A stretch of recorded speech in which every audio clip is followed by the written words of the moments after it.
एक बटरफ्लाई के पंख फड़फड़ाने से दुनिया में तूफान आ सकता है। The butterfly effect. एग्जैक्टली ये शायद एक एनालॉजी है, लेकिन हमारे प्लैनेट पर हर एक स्पीशीज, छोटा या बड़ा, एक इम्पोर्टेंट रोल प्ले करता है। सोचो अगर इनमें से कुछ स्पीशीज गायब हो जाएं तो पूरा इकोसिस्टम कोलैप्स हो सकता है। हाँ, आज हम एक ऐसी ही अमेजिंग जर्नी पर जा रहे हैं to understand wildlife conservation की दुनिया। It's going to be super interesting. बिल्कुल। और हाँ, इससे पहले कि हम इस ज्ञान के समुद्र में डुबकी लगाएं, मेक श्योर तुमने सब्सक्राइब बटन दबा दिया है, लाइक कर दिया है और नोटिफिकेशन बेल को ऑन कर लिया है, ताकि ऐसी कोई भी एक्साइटिंग डिस्कशन मिस ना हो। चलो शुरू करते हैं। बिल्कुल। तो आज हम क्या क्या कवर करने वाले हैं? देखो, आज हम एक बहुत ही कॉम्प्रहेंसिव चर्चा करेंगे। आप broad micro theme for today is wildlife and conservation. Okay. हम स्टार्ट करेंगे आईयूसीएन वर्ल्ड कंजर्वेशन कांग्रेस से, फिर देखेंगे आईयूसीएन के की इंस्ट्रूमेंट्स जैसे रेड लिस्ट और ग्रीन स्टेटस। इसके बाद हम Asiatic lions, UNESCO biosphere reserves और वाइल्ड लाइफ प्रोटेक्शन एक्ट 1972 जैसे क्रिटिकल टॉपिक्स कवर करेंगे। वाह, ये तो काफी डिटेल्ड है। We'll also dive into project cheetah, tiger reserves और इंडिया में एलिफेंट्स, क्रोकोडाइल्स, डॉल्फिन्स और वल्चर्स का स्टेटस। और फाइनली हम कैमल्स और वाइल्ड यैक्स के यूनिक दुनिया को एक्सप्लोर करेंगे। Okay, this is going to be a long and fascinating journey. तो आराम से बैठ जाओ। Let's begin. Topic name IUCN world conservation congress. Okay, so सबसे पहले आईयूसीएन। हाँ, ये IUCN है क्या basically? International union for conservation of nature.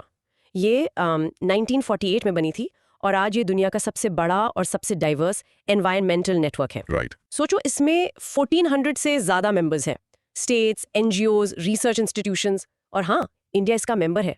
Cool ना? बिल्कुल कूल है। इसको ऐसे समझो, ये एक ग्लोबल पार्लियामेंट फॉर नेचर है। आ ग्लोबल पार्लियामेंट फॉर नेचर, क्या बात है।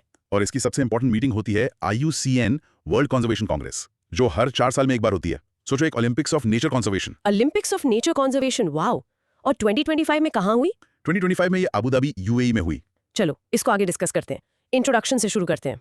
तो 2025 की कांग्रेस अबू धाबी में हुई। ये एक ह्यूज इवेंट था, जहां दुनिया भर से लोग नेचर को बचाने के प्लान्स डिस्कस करने आए। बैकग्राउंड क्या है इसका? मतलब ये कांग्रेस इतनी इंपॉर्टेंट क्यों है? क्योंकि यहाँ पर जो डिसीजंस लिए जाते हैं वो ग्लोबल कंजर्वेशन पॉलिसीज और एक्शंस को डायरेक्ट करते हैं। बेसिकली फ्यूचर का रोड मैप यहीं बनता है। अच्छा, तो इस बार क्या बड़े फैसले हुए? What was the call logic? कई बड़े फैसले हुए। एक तो 20 साल का स्ट्रेटेजिक विजन अडॉप्ट किया गया, unite for nature on the path to 2045। एक लॉन्ग टर्म प्लान समझे, not a short term fix. और फिर Abu Dhabi call to action. इसमें 5 की एरियाज में एक्शन एक्सेलरेट करने की बात हुई, और मैंने सुना है कुछ नए मेंबर्स भी आए। हाँ, 6 नए स्टेट्स मेंबर बने। Armenia, Tajikistan, Marshall Islands, Gabon, Tuvalu and Zimbabwe. That's great. और सबसे इंपॉर्टेंट, फॉसिल फ्यूल्स वाला क्या डिसीजन था? वो सबसे बड़ा डिसीजन था। For the first time fossil fuels को फेज आउट करने का मोशन अडॉप्ट हुआ। This is a big deal. A very big deal. के लिए नेचर बेस्ड सॉल्यूशंस का हिस्सा है। इंटरेस्टिंग। और first ever world summit of indigenous peoples and nature भी हुआ, जिसमें उनके रोल को रिकॉग्नाइज किया गया। तो इसका रियल वर्ल्ड इम्पैक्ट क्या है इन सब रेजोल्यूशंस का? देखो, इन सभी रेजोल्यूशन से ऑन ग्राउंड प्रोजेक्ट्स को फंडिंग और डायरेक्शन मिलती है। फॉसिल फ्यूल वाला डिसीजन आने वाले सालों में एनर्जी पॉलिसीज को ग्लोबली इंपैक्ट करेगा। ओके, तो इन शॉर्ट ये कांग्रेस सिर्फ एक मीटिंग नहीं, बल्कि अगले कुछ सालों के लिए नेचर कंजर्वेशन का कंपास सेट करती है। बिल्कुल सही। और इससे जुड़ा एक रिलेटेड न्यूज पॉइंट है इंडिया का national red list road map and vision 2025-2023। हाँ, इसके बारे में बताओ। इंडिया ने ये प्लान बायोडाइवर्सिटी कंजर्वेशन को स्ट्रेंथन करने के लिए अनवील किया है। इसका गोल है 2030 तक फ्लोरा और फौना के लिए national red data books publish करना। ओके, और इसका स्कोप कितना बड़ा है? काफी बड़ा। इस 5 साल के इनिशिएटिव में लगभग 11,000 स्पीशीज का एक्सटिंक्शन रिस्क असेस किया जाएगा। 11,000 स्पीशीज? That's massive. चलो कुछ क्रॉस क्वेश्चनिंग करते हैं। सो आईयूसीएन का जेनेसिस ईयर क्या था? 1948। और याद रखना, इसका हेडक्वार्टर्स ग्लैंड, स्विट्जरलैंड में है। यूपीएससी प्रीलिम्स के लिए ये फैक्ट इंपॉर्टेंट हो सकता है। राइट। 2025 वर्ल्ड कंजर्वेशन कांग्रेस का वेन्यू क्या था? Abu Dhabi, UAE। ये लोकेशन बेस्ड क्वेश्चंस कॉमन है। ओके, फॉसिल फ्यूल्स पर इस बार का सबसे इंपॉर्टेंट डिसीजन क्या था? फॉर द फर्स्ट टाइम एक motion for a just phase out of fossil fuels adopt किया गया। ये एक हिस्टोरिक स्टेप है। इंडिया के national red list road map का प्राइमरी गोल क्या है? 2030 तक national red data books publish करना, जिसमें इंडियन स्पीशीज का ट्रू कंजर्वेशन स्टेटस रिफ्लेक्ट हो। और इस रेड लिस्ट असेसमेंट का स्कोप कितना बड़ा है? काफी एम्बिशियस है। 5 साल में लगभग 11,000 स्पीशीज को असेस करने का एम है। Now pause in practice saying IUCN founded in 1948, headquarters in Gland, Switzerland. 2025 Congress in Abu Dhabi. In short, IUCN Congress ने ग्लोबल कंजर्वेशन के लिए नए बेंचमार्क सेट किए, स्पेशली फॉसिल फ्यूल्स और इंडिजिनस लोगों के राइट्स पर। Topic name: Key Instruments of IUCN in News. Okay, तो IUCN काम कैसे करता है? इसके पास कुछ सुपर इंपॉर्टेंट टूल्स हैं। Let's unpack this. सबसे फेमस है IUCN red list of threatened species. ये 1964 में एस्टैब्लिश हुई थी। 1964। हाँ, इसको समझो कि ये हर स्पीशीज का रिपोर्ट कार्ड है जो बताता है कि वो एक्सटिंक्शन के कितने करीब है। ये लिस्ट साल में कम से कम 2 बार अपडेट होती है। और इसमें कितनी कैटेगरीज हैं? इसमें 9 कैटेगरीज हैं, from not evaluated to extinct. For example, अगर तुम्हारा फेवरेट एनिमल वल्नरेबल कैटेगरी में है, मतलब it is facing a high risk of extinction in the wild. Right. अगर क्रिटिकली इंडेंजर्ड है तो मतलब सिचुएशन बहुत सीरियस है। चलो इसको थोड़ा डिटेल में डिस्कस करते हैं। इंट्रोडक्शन तो यही है कि रेड लिस्ट दुनिया का सबसे कॉम्प्रिहेंसिव इन्वेंट्री है global conservation status of species का। और इसका बैकग्राउंड ये जरूरी क्यों है? ये जरूरी है क्योंकि ये हमें बताता है कि हमें कंजर्वेशन एफर्ट्स कहाँ फोकस करने चाहिए। It's a priority list. Okay, तो रीसेंट अपडेट्स क्या है? What's the core logic? Globally 3 Arctic seal species extinction के और करीब आ गए हैं। Oh, that's sad. But good news, green sea turtle का स्टेटस एंडेंजर्ड से लीस्ट कंसर्न हो गया है। That's amazing news. What about India? India में 12 इंडियन बर्ड स्पीशीज का स्टेटस मॉडिफाई हुआ है। 4 को अपलिफ्टेड किया गया है, मतलब उनका रिस्क बढ़ गया है। जैसे इंडियन कोर्सर अब नियर थ्रेटेंड है, और लॉन्ग बिल्ड ग्रासहॉपर वॉर्बलर अब एंडेंजर्ड है। ओके, तो इसका रियल वर्ल्ड इम्पैक्ट क्या होता है? ये अपडेट्स गवर्नमेंट और कंजर्वेशन ऑर्गेनाइजेशंस को एक्शन लेने के लिए पुश करते हैं। जैसे इंडिया में इन बर्ड स्पीशीज के हैबिटेट्स को प्रोटेक्ट करने के लिए नए प्लान्स बन सकते हैं। तो कंक्लूजन ये है कि रेड लिस्ट एक डायनामिक टूल है जो हमें हमेशा अपडेटेड रखता है about the health of our planet's biodiversity. Exactly. इसके अलावा एक और कूल टूल है IUCN green status of species. ये 2021 में लॉन्च हुआ। हाँ, रेड लिस्ट अगर प्रॉब्लम बताता है, यानी एक्सटिंक्शन रिस्क, तो ग्रीन लिस्ट सॉल्यूशन और सक्सेस को मेजर करता है। इंटरेस्टिंग। ये बताता है कि कंजर्वेशन एफर्ट्स कितने सफल रहे हैं। ये एक स्पीशीज की रिकवरी को मेजर करता है। इसमें 8 कैटेगरीज हैं, जैसे फुली रिकवर्ड या लार्जली डिप्लीटेड। और कुछ इंपॉर्टेंट इंस्ट्रूमेंट्स भी हैं, है ना? बिल्कुल। एक है कैंटन आर मिलर अवार्ड। ये अवार्ड नेशनल पार्क्स में इनोवेशन के लिए दिया जाता है। इंटरेस्टिंग फैक्ट, काजीरंगा के डायरेक्टर पहले इंडियन बने जिन्हें ये अवार्ड मिला। क्या बात है। फिर है IUCN species survival commission SSC। ये 10,500 से ज्यादा एक्सपर्ट्स का एक साइंस बेस्ड नेटवर्क है, और इंडिया के विवेक मेनन इसके नए चेयर चुने गए हैं फॉर 2025-2029। वाह, 2 प्राउड मोमेंट्स फॉर इंडिया। और वो वर्ल्ड हेरिटेज आउटलुक रिपोर्ट? हाँ, IUCN world heritage outlook 4 report. इस रिपोर्ट ने इंडिया के western Ghats, Manas national park और सुंदरबंस नेशनल पार्क को सिग्निफिकेंट कंसर्न कैटेगरी में डाला है। Oh no. सिर्फ कांचनजंगा नेशनल पार्क ही गुड रेटिंग में है। ये तो वेकअप कॉल है। हाँ। चलो quick cross questioning. IUCN red list कब एस्टैब्लिश हुई थी? 1964। ये रेट याद रखना। ग्रीन स्टेटस ऑफ स्पीशीज का मेन पर्पस क्या है? To measure conservation success. ये रेड लिस्ट को कॉम्प्लीमेंट करता है जो एक्सटिंक्शन रिस्क पर फोकस करता है। केंटन आर मिलर अवार्ड किस फील्ड में इनोवेशन के लिए दिया जाता है? Innovation in national parks and protected area sustainability. IUCN world heritage outlook 4 report के अकॉर्डिंग इंडिया के कौन से साइट्स सिग्निफिकेंट कंसर्न में है? Western Ghats, Manas NP and Sundarbans NP। IUCN red list की 9 कैटेगरीज में से VU का क्या मतलब है? VU stands for vulnerable, यानी facing a high risk of extinction in the wild. Now practice saying IUCN red list for extinction risk, IUCN green list for conservation success. In short, IUCN के पास red list जैसे tools हैं to identify problems और green list जैसे tools to celebrate conservation successes. Topic name: Green Status Assessment for the Lion. अब आते हैं जंगल के राजा पर, Lions. हाँ, IUCN ने पहला green status assessment for the lion Panthera leo release किया है। और रिजल्ट्स कैसे हैं? रिजल्ट्स मिक्स्ड हैं। लायन का ओवरऑल ग्रीन स्टेटस है लार्जली डिप्लीटेड। Largely depleted. इसका मतलब क्या हुआ? इसका मतलब है कि स्पीशीज अपने हिस्टोरिकल रेंज से काफी हद तक खत्म हो चुकी हैं। फॉर एग्जाम्पल, नॉर्थ अफ्रीका और साउथ वेस्ट एशिया से ये एक्सटिंक्ट हो चुके हैं। That's very sad. But there is a silver lining. कुछ जगहों पर कंजर्वेशन सक्सेस भी हैं, बिल्कुल। जैसे West and Southern Central Africa, South Africa, और सबसे इंपॉर्टेंट इंडिया। हमारे गिर के लायंस एक बेहतरीन कंजर्वेशन सक्सेस स्टोरी है। Absolutely, let's break it down.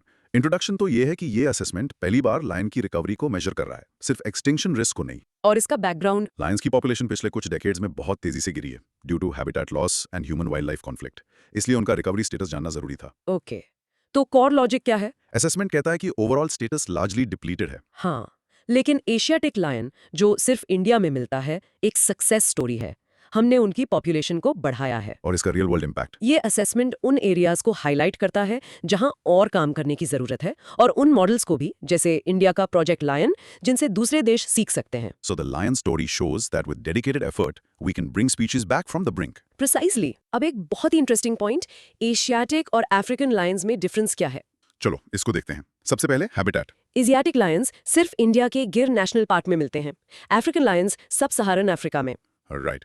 दूसरा है मेन। एशियाटिक मेल लायन का मेन यानी बाल छोटा होता है, उनके कान हमेशा दिखते हैं। अफ्रीकन लायन का मेन फुलर होता है। और तीसरा सबसे important, belly fold. Oh yes, Asiatic lions में एक डिस्टिंक्टिव लॉन्जिट्यूडिनल स्किन फोल्ड होता है उनके बेली पर। ये अफ्रीकन लायंस में यूजुअली एब्सेंट होता है। और इंडिया में conservation efforts, we have project lion जो 2020 में अनाउंस हुआ था। हाँ, और एक ग्रेटर गिर कॉन्सेप्ट है जिसके अंडर लायंस के हैबिटेट को गिर से बाहर मित्याला और पानिया जैसे एरियाज में एक्सपैंड किया जा रहा है। और एक सेकंड होम भी बन रहा है ना। हाँ, बड़दा वाइल्ड लाइफ सैंक्चुरी अब एशियाटिक लायंस का सेकंड होम बन रहा है। ग्रेट, चलो cross questioning. What is the green status of the lion? Largely depleted. Which physical feature is the key differentiator between Asiatic and African lions? The longitudinal belly fold, which is common in Asiatic lions, Where are Asiatic lions found in the wild? only in and around Gir National Park in India. India's conservation program for lions is called? Project Lion. Which wildlife sanctuary is being developed as a second home for Asiatic lions? Barda Wildlife Sanctuary in Gujarat. Practice saying Asiatic lion has a belly fold, smaller mane, and lives only in Gir, India. In short, while lions are largely depleted globally, India's conservation of the Asiatic lion is a shining example of success. Topic name: UNESCO's World Network of Biosphere Reserves. अब बात करते हैं biosphere reserves की। हाँ, recently India के cold desert biosphere reserve को UNESCO के WNBR में डेजिग्नेट किया गया है। This is a big achievement. बिल्कुल। WNBR यूनेस्को के man and the biosphere MAB programme का पार्ट है जो 1971 में लॉन्च हुआ था। The network was launched in 1976। और इसका एम क्या है? इसका एम है पीपल और एनवायरनमेंट के बीच के रिलेशनशिप को एनहांस करना on a scientific basis. Basically ऐसी जगह जहां नेचर और इंसान हार्मनी में रह सके। और अब इंडिया में कितने हो गए हैं? दुनिया भर में 785 साइट्स हैं और अब इंडिया में 13 यूनेस्को बायोस्फीयर रिजर्व्स हो गए। That's amazing. एक रियल लाइफ एग्जांपल भी है ना, साउ टोमे एंड प्रिंसिपे। हाँ, एक सेंट्रल अफ्रीकन आइलैंड नेशन पहला ऐसा स्टेट बन गया है जिसकी पूरी टेरिटरी को एक बायोस्फीयर रिजर्व डेजिग्नेट किया गया है। Imagine that. Let's discuss this more. Introduction तो ये है कि WNBR ऐसी स्पेशल जगहों का नेटवर्क है जहां बायोडाइवर्सिटी कंजर्वेशन के साथ साथ सस्टेनेबल डेवलपमेंट को भी प्रमोट किया जाता है। और इसके बैकग्राउंड? ये रिजर्व्स नेशनल गवर्नमेंट्स द्वारा नॉमिनेट किए जाते हैं और यूनेस्को द्वारा डेजिग्नेट किए जाते हैं, लेकिन सॉवरेन जुरिस्डिक्शन स्टेट का ही रहता है। ओके, अब इंडिया के कोल्ड डेजर्ट बायोस्फीयर रिजर्व की बात करते हैं।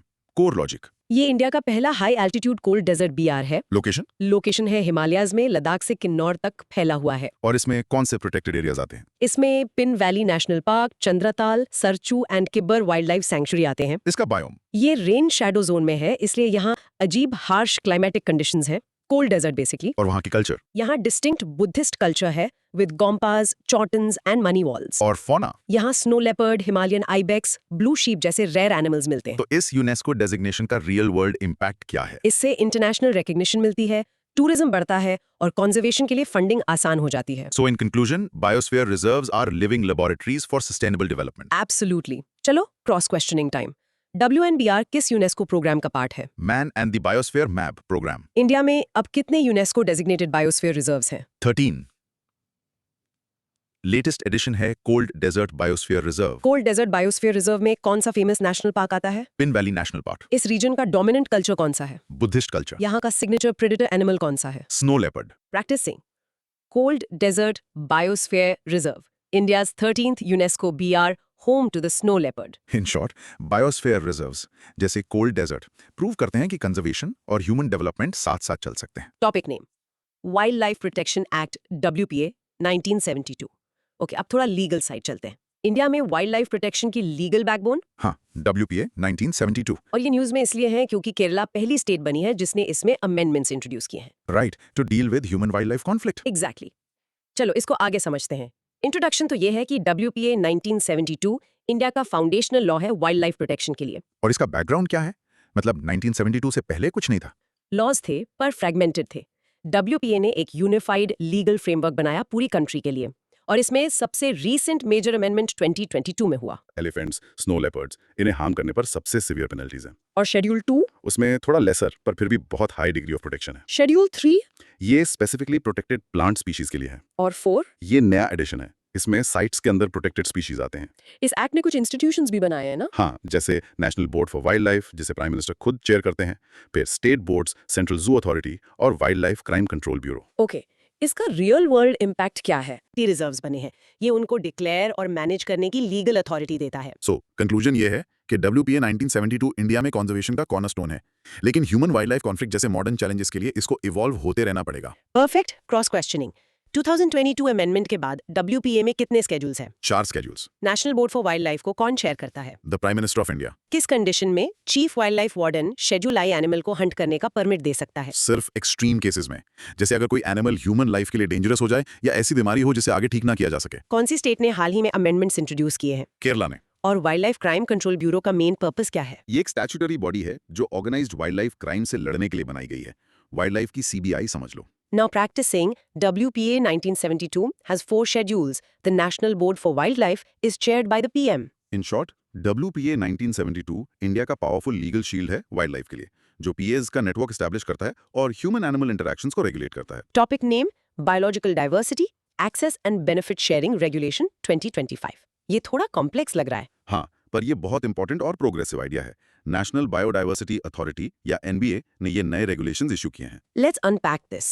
मेन आइडिया है Access and Benefit Sharing या ABS. राइट। इसका इंट्रोडक्शन ये है कि इन रेगुलेशंस का गोल है कि बायोलॉजिकल रिसोर्सेज और उनसे जुड़ी ट्रेडिशनल नॉलेज से होने वाले बेनिफिट्स को फेयरली और इक्विटेबली शेयर किया जाए। एग्जाम्पल देकर समझाओ। बेसिकली, अगर एक बिग फार्मा कंपनी एक रेयर प्लांट से $1 बिलियन की दवाई बनाती है जो किसी फॉरेस्ट में मिला था, तो उस लोकल कम्युनिटी को जिसने उस प्लांट को प्रोटेक्ट किया, प्रॉफिट्स का शेयर मिलना चाहिए। That's ABS। Got it. और इसका बैकग्राउंड? ये नए 2025 रेगुलेशंस 2014 के गाइडलाइंस को रिप्लेस करते हैं। ये इंडिया के बायोलॉजिकल डाइवर्सिटी एक्ट ऑफ 2002 पर बेस्ड हैं। कोर लॉजिक क्या है? What's new? 3 चीजें। पहला, अब इसमें digital sequence information DSI include किया गया है। DSI क्या है? मतलब अगर कोई कंपनी किसी प्लांट या एनिमल का डिजिटल जेनेटिक डेटा यूज करती है, उसे फिजिकली लिए बिना, तब भी उसे बेनिफिट्स शेयर करने पड़ेंगे। Wow, that's very futuristic. दूसरा, इन रिसोर्सेज को एक्सेस करने के लिए NBA से प्रायर इन्फॉर्म्ड कंसेंट PIC लेना जरूरी है। और तीसरा? अब बेनिफिट शेयरिंग के लिए क्लियर स्लैब्स हैं, कंपनी के एनुअल टर्नओवर पर बेस्ड 0% से 0.6% तक, और रेड सैंडर्स जैसे हाई वैल्यू रिसोर्सेज के लिए कम से कम 5%। इसका रियल वर्ल्ड इम्पैक्ट, कोई केस स्टडी? क्लासिक केस है जीवानी ड्रग का, जो आरोग्यपचा प्लांट से बनी थी। केरला की कानी ट्राइबल कम्युनिटी को, जिनके पास इसकी ट्रेडिशनल नॉलेज थी, ड्रग की सेल से प्रॉफिट्स का शेयर मिला था। अमेजिंग। सो इन कंक्लूजन, ये रेगुलेशन एक रेवोल्यूशनरी स्टेप है। ये कंजर्वेशन को इकोनॉमिक जस्टिस से जोड़ता है। बिल्कुल। Cross questioning time. ABS का full form? Access and benefit sharing. India का बायोलॉजिकल डाइवर्सिटी एक्ट कब इनैक्ट हुआ था? 2002। DSI क्या है? डिजिटल सीक्वेंस इंफॉर्मेशन, यानी जेनेटिक रिसोर्सेज का digital data. Prior informed consent कौन देता है? National biodiversity authority NBA। Kerala की फेमस केस स्टडी का नाम? जीवनी ड्रग केस, कानी ट्राइब और arogyapacha plant. Now practice saying access and benefit sharing ensures fair and equitable sharing of benefits from biological resources. In short, ये नए रेगुलेशंस बेनिफिट शेयरिंग को और concrete और एनफोर्सेबल बनाते हैं, स्पेशली डिजिटल वर्ल्ड में। Topic name: CSS Integrated Development of Wildlife Habitats. CSS IDWH. तो हमने लॉज की बात की, पर इन सब चीजों के लिए पैसा कहाँ से आता है? Good question. उसका जवाब है इस स्कीम में, CSS IDWH। हाँ। और ये न्यूज में इसलिए है क्योंकि घड़ियाल और स्लोथ बेयर को इसके स्पीशीज रिकवरी प्रोग्राम में इंक्लूड करने के लिए रेकमेंड किया गया है। चलो इसको ब्रेक डाउन करते हैं। इंट्रोडक्शन। CSS IDWH एक सेंट्रली स्पॉन्सर्ड स्कीम है जिसे ministry of environment, forest and climate change चलाती है। इसका मेन काम स्टेट और UT गवर्नमेंट्स को वाइल्ड लाइफ प्रोटेक्शन के लिए फाइनेंशियल असिस्टेंस देना है। ओके, और इसका बैकग्राउंड? ये एक अम्ब्रेला स्कीम है। इसके अंदर 3 मेजर कंपोनेंट्स हैं: development of wildlife habitats, project tiger और प्रोजेक्ट एलिफेंट। तो सारी फंडिंग एक जगह कंसोलिडेटेड है। तो कोर लॉजिक क्या है? पैसा जाता कहाँ है? 3 मेन जगह। पहला, प्रोटेक्टेड एरियाज जैसे नेशनल पार्क्स और सैंक्चुरीज को सपोर्ट करने के लिए। दूसरा, वाइल्ड लाइफ को PAs के बाहर प्रोटेक्ट करने के लिए। और तीसरा, जो सबसे इंपॉर्टेंट है, recovery programs for saving critically endangered species. ये एक एलीट लिस्ट है। अब तक 22 स्पीशीज थे, जैसे स्नो लेपर्ड, एशियाटिक लायन। और अब घड़ियाल और स्लॉथ बेयर भी ऐड हो सकते हैं। हाँ, अगर रिकमेंडेशन एक्सेप्ट हो गई तो उन्हें फोकस्ड फंडिंग और स्पेशल अटेंशन मिलेगी। इसका रियल वर्ल्ड इम्पैक्ट साफ है। ये स्कीम कंजर्वेशन की फाइनेंशियल इंजन है। बिल्कुल। ये एंटी पोचिंग कैंप से लेकर हैबिटेट रिस्टोरेशन तक सब कुछ फंड करती है। So in conclusion, CSSIDW India के कंजर्वेशन पॉलिसीज को एक्शन में बदलती है by providing the necessary funds. Perfect. चलो क्रॉस क्वेश्चंस। कौन सी मिनिस्ट्री ये स्कीम चलाती है? Ministry of environment, forest and climate change. इसके 3 मेन कंपोनेंट्स क्या हैं? Development of wildlife habitats, project tiger और project elephant. Species recovery program में पहले कितनी स्पीशीज थी 22। और कौन सी 2 नई स्पीशीज रेकमेंड की गई हैं? घड़ियाल और स्लॉथ बेयर। ये सेंट्रल सेक्टर है या सेंट्रली स्पॉन्सर्ड? सेंट्रली स्पॉन्सर्ड, यानी कॉस्ट सेंटर और स्टेट के बीच शेयर होता है। Now, practice saying CSSIDW funds protected areas and species recovery programs. In short, CSSIDW central government का फाइनेंशियल टूल किट है जो स्टेट्स को वाइल्ड लाइफ प्रोटेक्ट करने के लिए एम्पावर करता है। Topic name, Project Cheetah. अब आते हैं एक हाई प्रोफाइल प्रोजेक्ट पर, प्रोजेक्ट चीता। इसकी बहुत चर्चा हुई है। ये दुनिया का पहला intercontinental large wild carnivore translocation project है। Let's discuss this. Introduction से शुरू करते हैं। इसका ऑब्जेक्टिव है इंडिया में चीतास की एक वायबल पॉपुलेशन एस्टैब्लिश करना। चीतास जो 1952 में इंडिया से एक्सटिंक्ट डिक्लेयर हो गए थे। और बैकग्राउंड क्या है? ये चीताज कहाँ से लाए गए? पहला बैच 8 चीतास का नमीबिया से लाया गया, दूसरा बैच 12 चीतास का साउथ अफ्रीका से, और इन सबको कूनो नेशनल पार्क मध्य प्रदेश में रिलीज किया गया। कोर लॉजिक क्या है? क्यों किया जा रहा है ये सब? देखो, चीता एक कीस्टोन स्पीशीज है। उनको रीइंट्रोड्यूस करने से ग्रासलैंड्स और ओपन फॉरेस्ट इकोसिस्टम्स रिस्टोर होंगे। इससे बायोडाइवर्सिटी बढ़ेगी और इको टूरिज्म को भी बूस्ट मिलेगा। इसका रियल वर्ल्ड इम्पैक्ट क्या रहा है अब तक? कुछ चैलेंजेस भी आए हैं? हाँ, चैलेंजेस तो है। कुछ चीतास की डेथ हुई है ड्यू टू वेरियस रीजंस, लेकिन गुड न्यूज ये है कि इंडिया में 70 साल बाद चीता कब्स पैदा हुए हैं। Wow! So in conclusion, project चीता एक बहुत ही एम्बिशियस कंजर्वेशन एक्सपेरिमेंट है। इसकी सक्सेस इंडिया के कंजर्वेशन एफर्ट्स के लिए एक माइलस्टोन होगी। बिल्कुल। चलो, क्रॉस क्वेश्चंस। चीता इंडिया से कब एक्सटिंक्ट डिक्लेयर हुआ था? 1952, चीतास को किस नेशनल पार्क में रीइंट्रोड्यूस किया गया है? Kuno national park, Madhya Pradesh. चीतास किस 2 देशों से लाए गए हैं? Namibia and south Africa. Project चीता का मेन इकोलॉजिकल ऑब्जेक्टिव क्या है? सिर्फ चीतास को वापस लाना नहीं, बल्कि उनके जरिए ग्रासलैंड इकोसिस्टम्स को रिस्टोर करना। चीतास का IUCN स्टेटस क्या है? Vulnerable. Practicing, Project Cheetah aims to restore India's grassland ecosystems by reintroducing a keystone species. In short, project चीता एक बोल्ड एक्सपेरिमेंट है जिसके चैलेंजेस हैं, पर इसकी पोटेंशियल सक्सेस इंडिया के कंजर्वेशन लैंडस्केप को बदल सकती है। Topic name, tiger reserves in India. चीतास की बात हो गई, अब आते हैं इंडिया के नेशनल एनिमल टाइगर पर। हाँ, रिसेंटली धौलपुर कराउली इन राजस्थान को इंडिया का 54th टाइगर रिजर्व डिक्लेयर किया गया है। Wow, 54th। और वीरांगना दुर्गावती टाइगर रिजर्व मध्य प्रदेश में 55th बना। इंट्रोडक्शन से स्टार्ट करते हैं। टाइगर रिजर्व्स प्रोजेक्ट टाइगर के अंडर नोटिफाई किए जाते हैं, जो 1973 में लॉन्च हुआ था। ये इन सिचू कंजर्वेशन का एक प्राइम एग्जांपल है। और इसका बैकग्राउंड, इंडिया में टाइगर्स का स्टेटस क्या है? लेटेस्ट टाइगर सेंसस 2022 के अनुसार इंडिया में 3682 टाइगर्स हैं। ये ग्लोबल टाइगर पॉपुलेशन का 75% है। 75%? That's incredible. कोर लॉजिक, एक टाइगर रिजर्व का स्ट्रक्चर कैसा होता है? इसके 2 जोन्स होते हैं, एक कोर एरिया जहां हाईएस्ट प्रोटेक्शन होती है, और एक बफर जोन जहां कंजर्वेशन ओरिएंटेड लैंड यूज और कम्युनिटी पार्टिसिपेशन को प्रमोट किया जाता है। इन्हें डिक्लेयर कौन करता है? State government national tiger conservation authority की रिकमेंडेशन पर डिक्लेयर करती है। और एनटीसीए क्या है? NTCA एक स्टैट्यूटरी बॉडी है जिसे वाइल्ड लाइफ प्रोटेक्शन एक्ट 1972 के अंडर बनाया गया है। ये प्रोजेक्ट टाइगर को एडमिनिस्टर करती है। इसका रियल वर्ल्ड इम्पैक्ट क्या है? प्रोजेक्ट टाइगर दुनिया के सबसे सक्सेसफुल कंजर्वेशन प्रोजेक्ट्स में से एक है। 1970s में हमारे पास 2000 से भी कम टाइगर्स थे, आज 3600 से ज्यादा है। In conclusion, tiger reserves India के कंजर्वेशन एफर्ट्स का क्राउन जूल है। एब्सोल्युटली। चलो, क्रॉस क्वेश्चनिंग।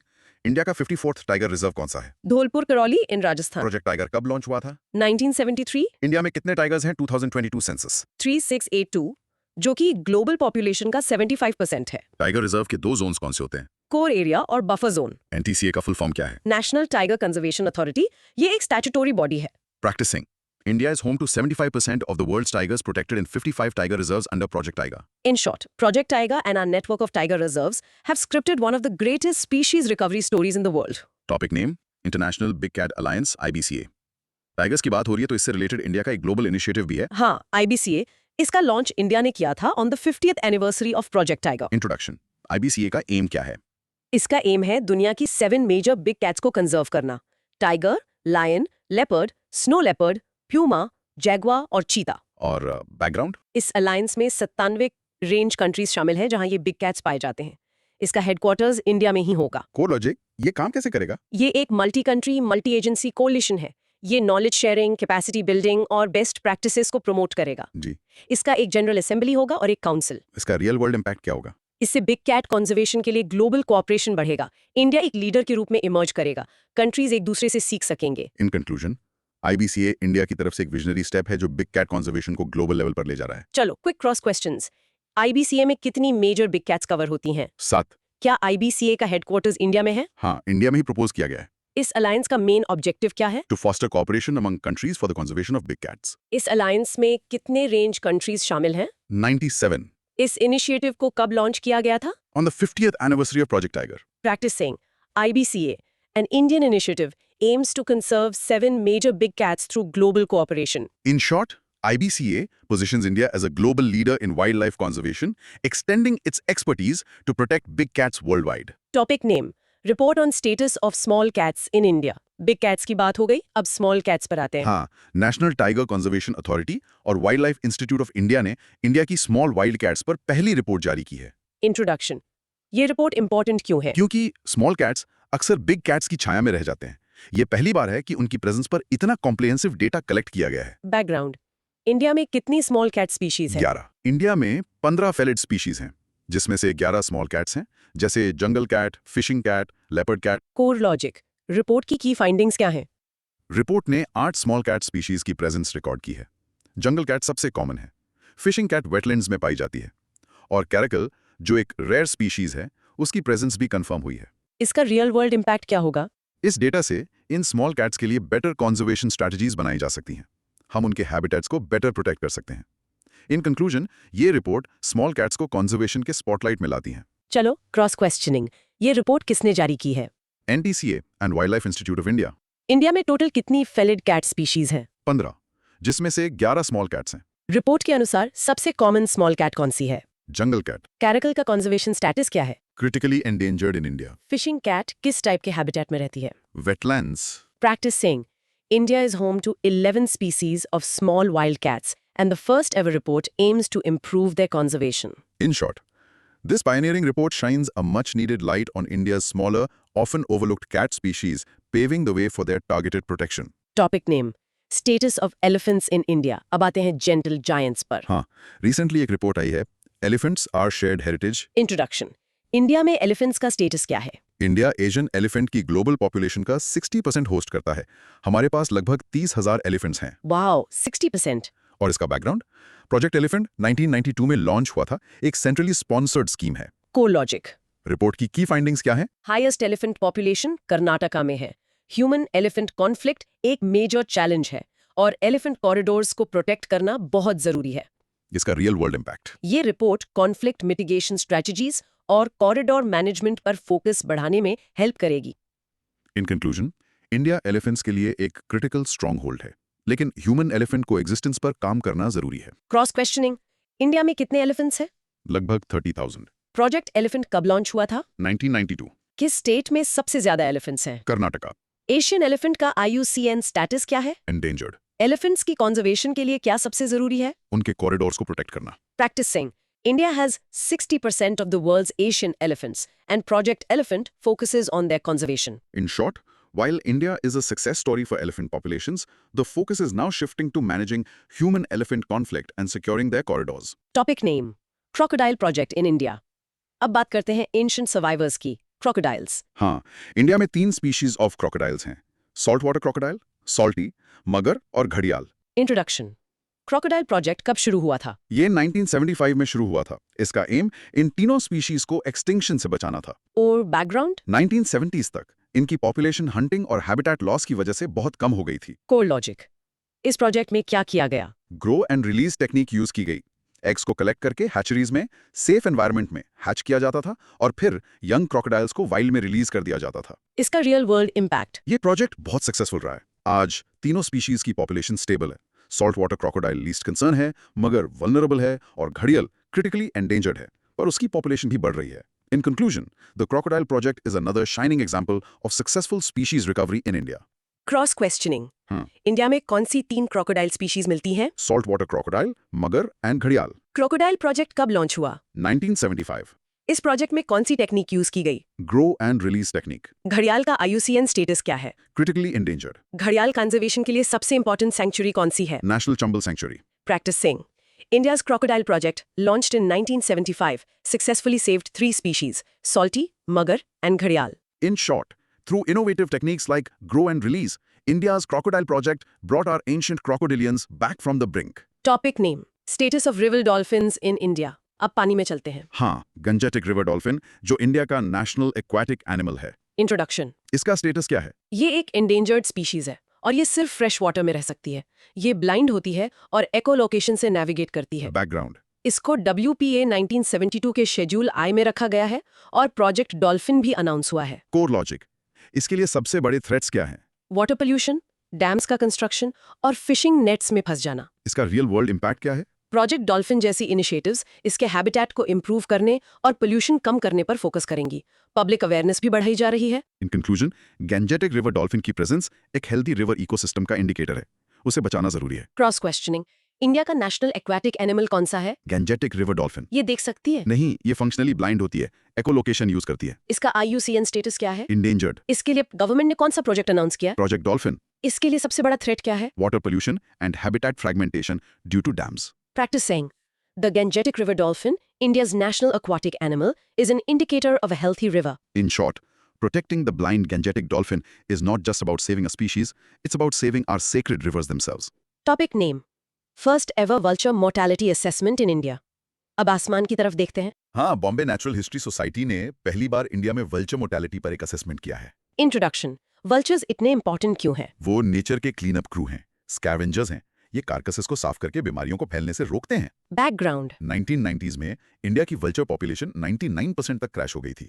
इसका मेन रीजन था डाइक्लोफेनाक, एक पेन किलर जो कैटल को दी जाती थी। Core logic. इस असेसमेंट की की फाइंडिंग्स क्या हैं? असेसमेंट ने कंफर्म किया है कि डाइक्लोफेनाक अब भी एक मेजर थ्रेट है और दूसरी ड्रग्स जैसे एसाइक्लोफेनाक और निमेसोलाइड भी वल्चर्स के लिए टॉक्सिक हैं। इसका रियल वर्ल्ड इम्पैक्ट? इस असेसमेंट से गवर्नमेंट पर इन टॉक्सिक ड्रग्स को बैन करने का प्रेशर बढ़ेगा और वल्चर कंजर्वेशन ब्रीडिंग सेंटर्स भी इंपॉर्टेंट रोल प्ले कर रहे हैं। इन कंक्लूजन, वल्चर्स को बचाना पब्लिक हेल्थ के लिए भी जरूरी है। Cross questioning. Vulture population crash का मेन रीजन क्या था? Diclofenac, a veterinary drug. Vultures को नेचर का क्या कहते हैं? क्लीन अप क्रू और स्कैवेंजर्स। डिक्लोफेनाक के अलावा और कौन सी ड्रग्स टॉक्सिक हैं? Aceclofenac and nimesulide. इंडिया में कितनी स्पीसीज ऑफ वल्चर्स मिलती हैं? 9। वल्चर्स कंजर्वेशन के लिए कौन सी ऑर्गेनाइजेशन काम कर रही है? Bombay natural history society BNHS। Practice saying, vultures are nature's cleanup crew and banning toxic drugs like diclofenac is key to their survival. In short, this vulture assessment is a critical reminder that saving these birds is directly linked to protecting our own health from zoonotic diseases. Topic name. Status of camels in India.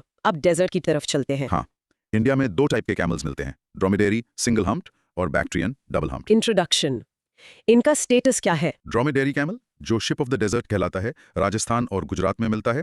Bactrian camel सिर्फ लद्दाख के Nubra valley में मिलता है। Background. ड्रोमेडेरी camel की population तेजी से घट रही है, बैक्ट्रियन कैमल की पॉपुलेशन बहुत कम है पर स्टेबल है। Core logic. इनके बीच में डिफरेंस क्या है? ड्रोमेडेरी का एक हम्प होता है और ये हॉट डेजर्ट के लिए अडेप्टेड है। बैक्ट्रियन के 2 हम्प होते हैं और ये कोल्ड डेजर्ट के लिए अडेप्टेड है। इसका real world impact? Dromedary camel को राजस्थान का स्टेट एनिमल डिक्लेयर किया गया है to protect it. Bactrian camel tourism का एक इंपॉर्टेंट पार्ट है लद्दाख में। इन कंक्लूजन, इन दोनों यूनिक कैमल स्पीसीज को बचाने के लिए टारगेटेड एफर्ट्स की जरूरत है। Cross questioning. इंडिया में कितने टाइप के कैमल्स मिलते हैं? 2, dromedary single hump and bactrian double hump. Bactrian camel India में कहाँ मिलता है? सिर्फ नुब्रा वैली लद्दाख में। कौन सा कैमल कोल्ड डेजर्ट के लिए अडेप्टेड है? Bactrian camel. ड्रोमेडेरी कैमल को किस स्टेट का स्टेट एनिमल डिक्लेयर किया गया है? राजस्थान। हम्प का पर्पस क्या होता है? तो स्टोर फैट जो एनर्जी और वाटर प्रोवाइड करता है। Practicing. India has single-humped dromedary camels in hot deserts and double-humped Bactrian camels in the cold desert of Ladakh. In short, protecting India's camels means preserving 2 distinct and culturally vital species, each adapted to extreme but opposite environments. Topic name: Status of wild yak in India. हमारा आखिरी topic. High Himalayas में। हाँ, the majestic wild yak. इसका IUCN status vulnerable से endangered करने का proposal है। Introduction. Wild yak कहाँ मिलता है? ये टिबेटन प्लेटो और उसके आसपास के हाई एल्टीट्यूड रीजन्स में मिलता है। इंडिया में ये लद्दाख और सिक्किम में पाया जाता है। बैकग्राउंड। वाइल्ड याक डोमेस्टिक याक का एंसेस्टर है। ये एक्सट्रीम कोल्ड कंडीशंस में सर्वाइव कर सकता है। Core logic. इसके लिए थ्रेट्स क्या हैं? हैबिटेट लॉस, डोमेस्टिक याक से बीमारियां और पोचिंग इसके लिए बड़े थ्रेट्स हैं। इसका रियल वर्ल्ड इम्पैक्ट? इसके स्टेटस को एंडेंजर्ड में चेंज करने से इसको और ज्यादा प्रोटेक्शन और कंजर्वेशन फंडिंग मिलेगी। In conclusion, wild yak high altitude ecosystem का एक आइकॉनिक स्पीशीज है और इसको बचाना जरूरी है। Cross questioning.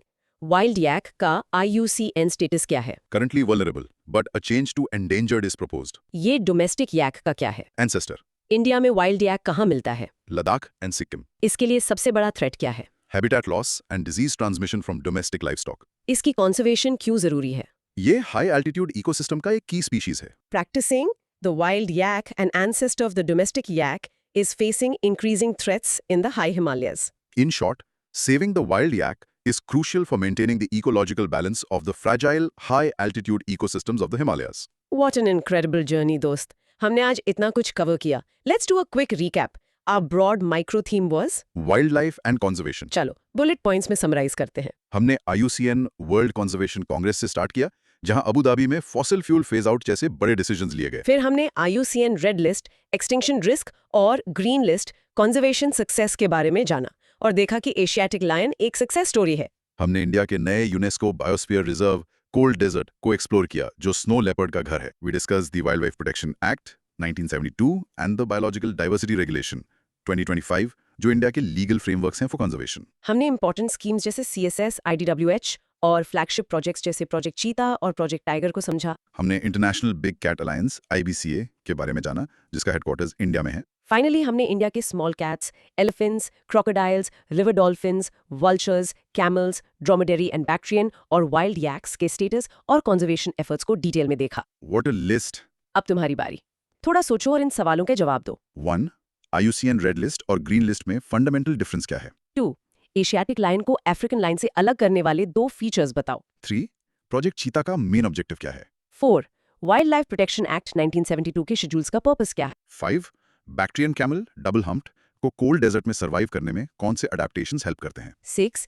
इंडिया में घड़ियाल कंजर्वेशन के लिए सबसे इंपॉर्टेंट सैंक्चुरी कौन सी है? Here's a simple challenge for you.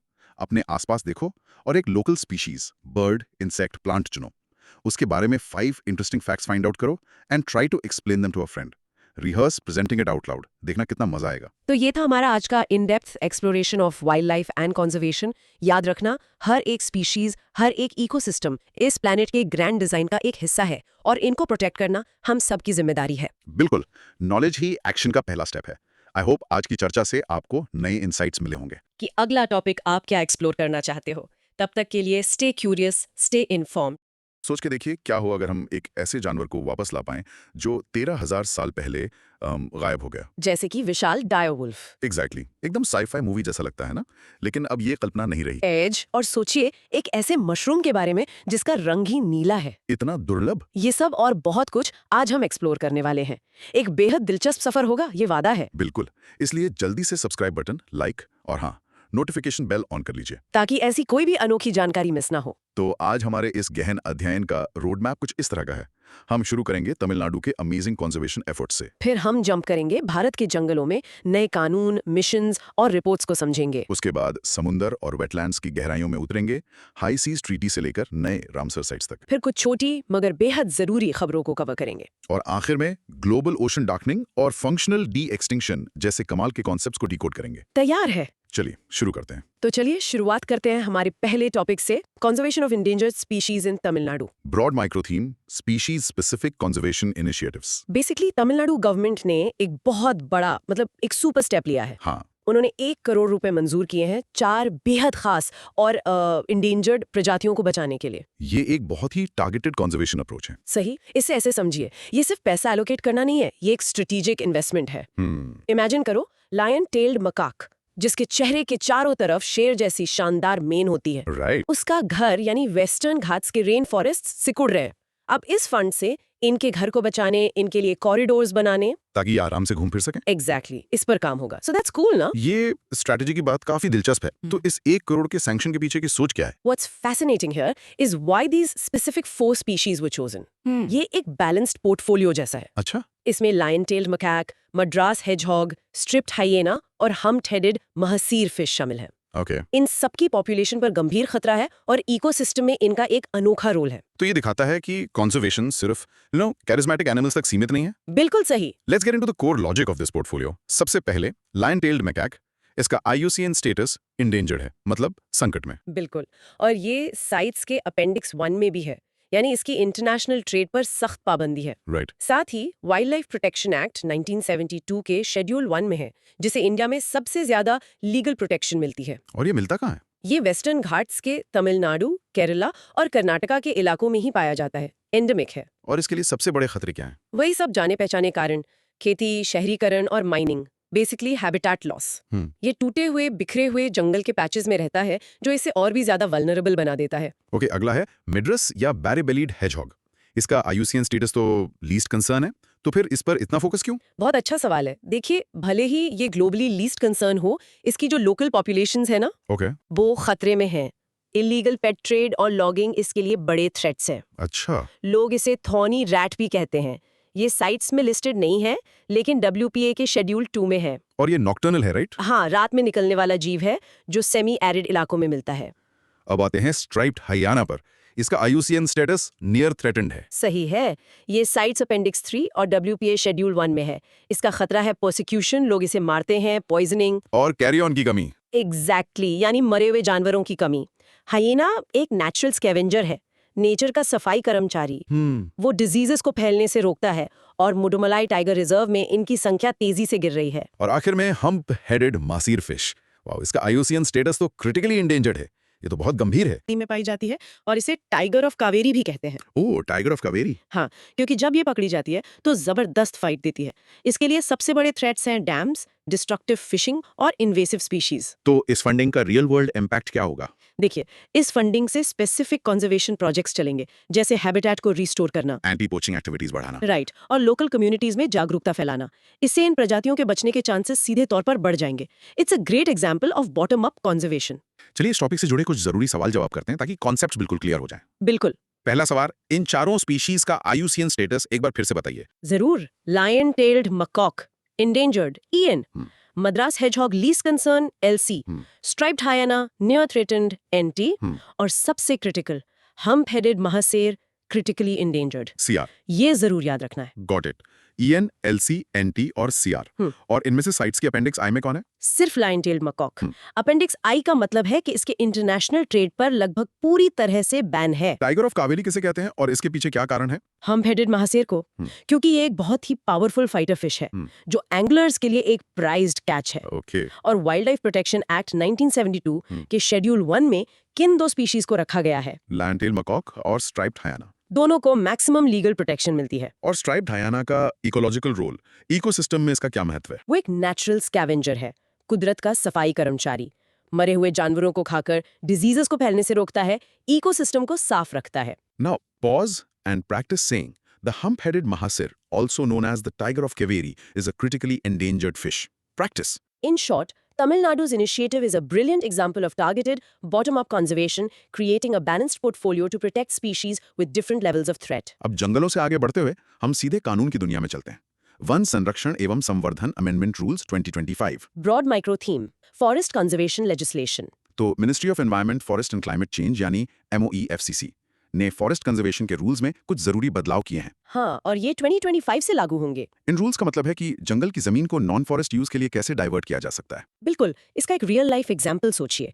मान लीजिए एक कंपनी को किसी रिमोट इलाके में लिथियम जैसे क्रिटिकल मिनरल की माइनिंग करनी है। ओके। और वहाँ जंगल है। पहले उन्हें जितनी जमीन ली उतनी ही जमीन पर पेड़ लगाने पड़ते थे। राइट। लेकिन अब नए रूल्स के मुताबिक उन्हें उस जमीन से दुगने एरिया में किसी डिग्रेडेड फॉरेस्ट लैंड पर पेड़ लगाने होंगे। Oh, double area. Yes, so it's a much stricter rule now for strategic projects. समझे? ये तो काफी बड़ा चेंज है। तो ये नए रूल्स वन संरक्षण एवं संवर्धन अधिनियम 1980 के तहत आए हैं। यस, और इसका बैकग्राउंड ये है कि 2023 में फॉरेस्ट कंजर्वेशन एक्ट में ही अमेंडमेंट हुआ था। अच्छा। उन अमेंडमेंट्स को जमीन पर उतारने के लिए ये नए रूल्स लाए गए हैं। इन बदलावों के पीछे का कोर लॉजिक क्या है? यहाँ कॉम्पेंसेटरी एफॉरेस्टेशन का जिक्र है। करेक्ट। कॉम्पेंसेटरी अफॉरेस्टेशन या CA का सिंपल मतलब है कि जब आप नॉन फॉरेस्ट्री यूज के लिए जंगल की जमीन लेते हैं तो उसके बदले में आपको कहीं और पेड़ लगाकर उस नुकसान की भरपाई करनी पड़ती है। नए रूल्स के मुताबिक क्रिटिकल मिनरल्स की माइनिंग के लिए आपको डाइवर्टेड लैंड से डबल एरिया में CA करना होगा। और इसकी क्लियरेंस प्रोसीजर में क्या बदलाव है? ये 2 स्टेज का प्रोसेस है। स्टेज 1 इन प्रिंसिपल अप्रूवल और स्टेज 2 फाइनल क्लियरेंस। 5 हेक्टेयर तक के छोटे प्रोजेक्ट्स को रीजनल ऑफिस से क्लियरेंस मिल जाती है, लेकिन उससे बड़े प्रोजेक्ट्स या माइनिंग प्रपोजल्स के लिए MOEFCC और फॉरेस्ट एडवाइजरी कमेटी की मंजूरी जरूरी है। और 2023 के अमेंडमेंट एक्ट ने फॉरेस्ट की डेफिनेशन को ही बदल दिया था, ऐसा सुना है? बिल्कुल। अब फॉरेस्ट वो जमीन है जो किसी कानून के अंडर फॉरेस्ट डिक्लेयर की गई हो या 25 अक्टूबर 1980 के बाद सरकारी रिकॉर्ड्स में फॉरेस्ट के तौर पर दर्ज हो। ओके।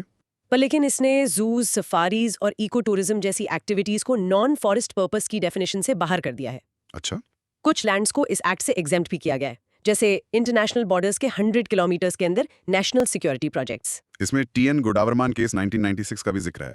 इसकी क्या अहमियत है? This is crucial. Supreme court ने 2024 में कहा कि जब तक स्टेट्स 2023 एक्ट के अंडर फॉरेस्ट लैंड की पहचान पूरी नहीं कर लेते हैं, तब तक 1996 के गॉडवर्मन केस की डिक्शनरी मीनिंग वाली ब्रॉड डेफिनेशन ही लागू रहेगी। वाओ।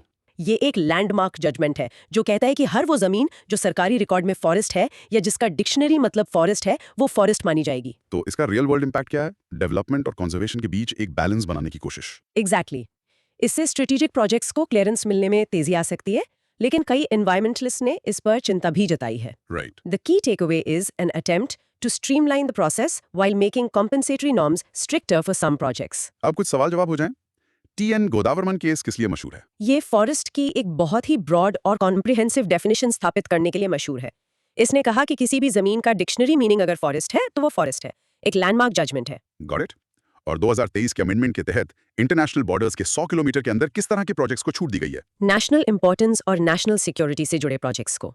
ये एक स्ट्रेटेजिक कंसिडरेशन है। सिंपल शब्दों में कंपेंसेटरी एफॉरेस्टेशन क्या है? जब आप जंगल की जमीन नॉन फॉरेस्ट्री काम के लिए लेते हैं, तो उस नुकसान की भरपाई के लिए आपको कहीं और पेड़ लगाने पड़ते हैं। That's compensatory afforestation. अच्छा, और अब कौन सी एक्टिविटीज नॉन फॉरेस्ट पर्पसेस की डेफिनेशन से बाहर कर दी गई हैं? जूज और सफारीज बनाना, इको टूरिज्म फैसिलिटीज और सिल्वीकल्चरल ऑपरेशंस यानी साइंटिफिक फॉरेस्ट्री। अगर 10 हेक्टेयर फॉरेस्ट लैंड पर माइनिंग प्रोजेक्ट है तो फाइनल क्लियरेंस कौन देगा? Ministry of environment, forests and climate change, MoFCC, forest advisory committee की सलाह पर, क्योंकि ये 5 हेक्टेयर से बड़ा है और एक माइनिंग प्रपोजल है। Okay, now pause and practice saying the Godavarman case expanded the definition of forest to its dictionary meaning, a precedent the Supreme Court still upholds. Practice करो। In short, the new rules try to balance development and conservation by redefining forest for legal purposes and setting tougher compensatory afforestation norms for strategic projects. Forest section में हमारा अगला बड़ा topic national mission for a green India. Broad micro theme, climate change mitigation and forestry. ये India के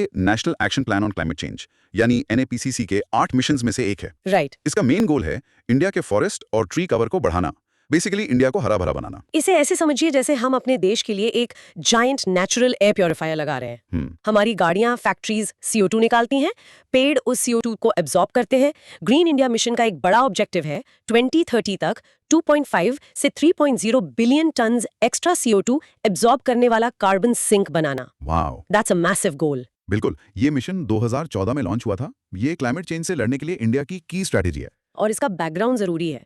ये NAPCC के 8 missions में से एक है, जो क्लाइमेट चेंज पर इंडिया का ओवरऑल स्ट्रेटेजिक प्लान है। तो इसके कोर लॉजिक और स्पेसिफिक ऑब्जेक्टिव्स क्या हैं?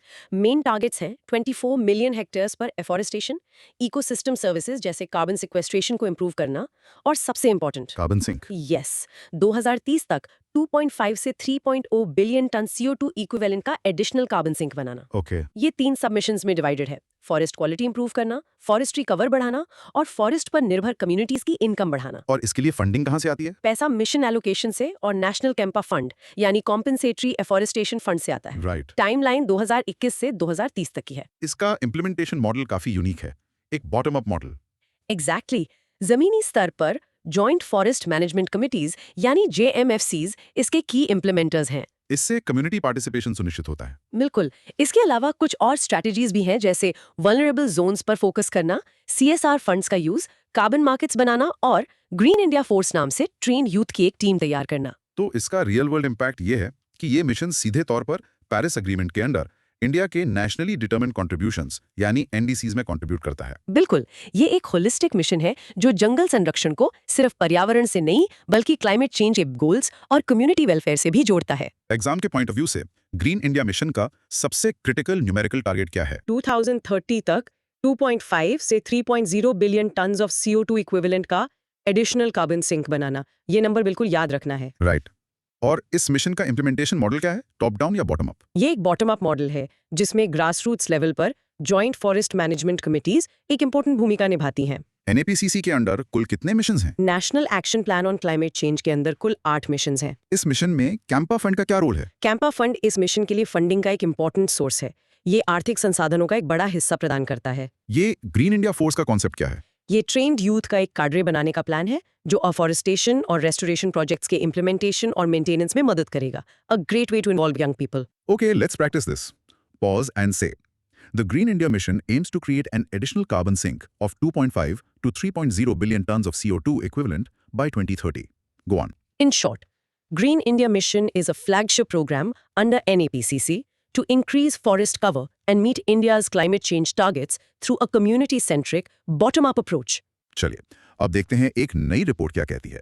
Environmental Accounting on Forest 2025. Broad micro theme, Forest Conservation Legislation. Ministry of statistics and programme implementation यानी मॉस्पी ने यह रिपोर्ट जारी की है। हाँ, इसका मतलब है कि हम अपने जंगलों को एक इकोनॉमिक वैल्यू दे रहे हैं, ऐसा है क्या? एक तरह से हाँ, ये पर्यावरण अकाउंट से जुड़ी 8th इशू है, लेकिन पहली बार सिर्फ फॉरेस्ट अकाउंटिंग पर डेडिकेटेड है। अच्छा, ये यूएन के system of environmental economic accounts यानी SEEF फ्रेमवर्क पर बेस्ड है। ये SEEF फ्रेमवर्क क्या है? ये एक इंटरनेशनल स्टैटिस्टिकल स्टैंडर्ड है जो इकोनॉमिक और एनवायरमेंटल डेटा को इंटीग्रेट करता है।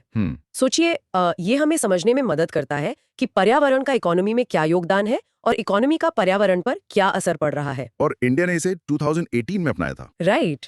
तो इस रिपोर्ट और India state of forest report 2023 से हमारे जंगलों के बारे में क्या पता चलता है? The headline is good news.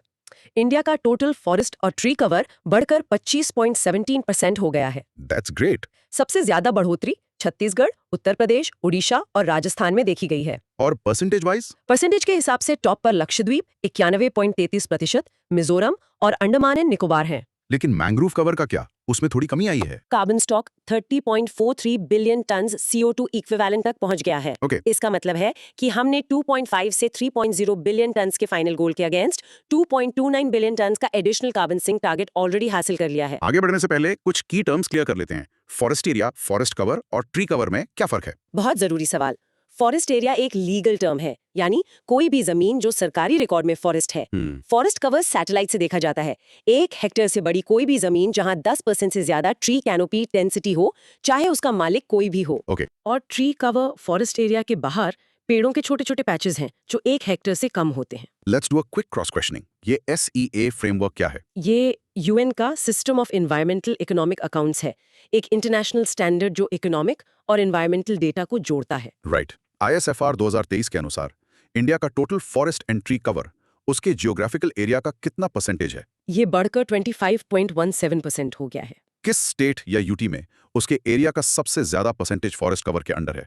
Lakshadweep with an amazing 91.33%। सही या गलत?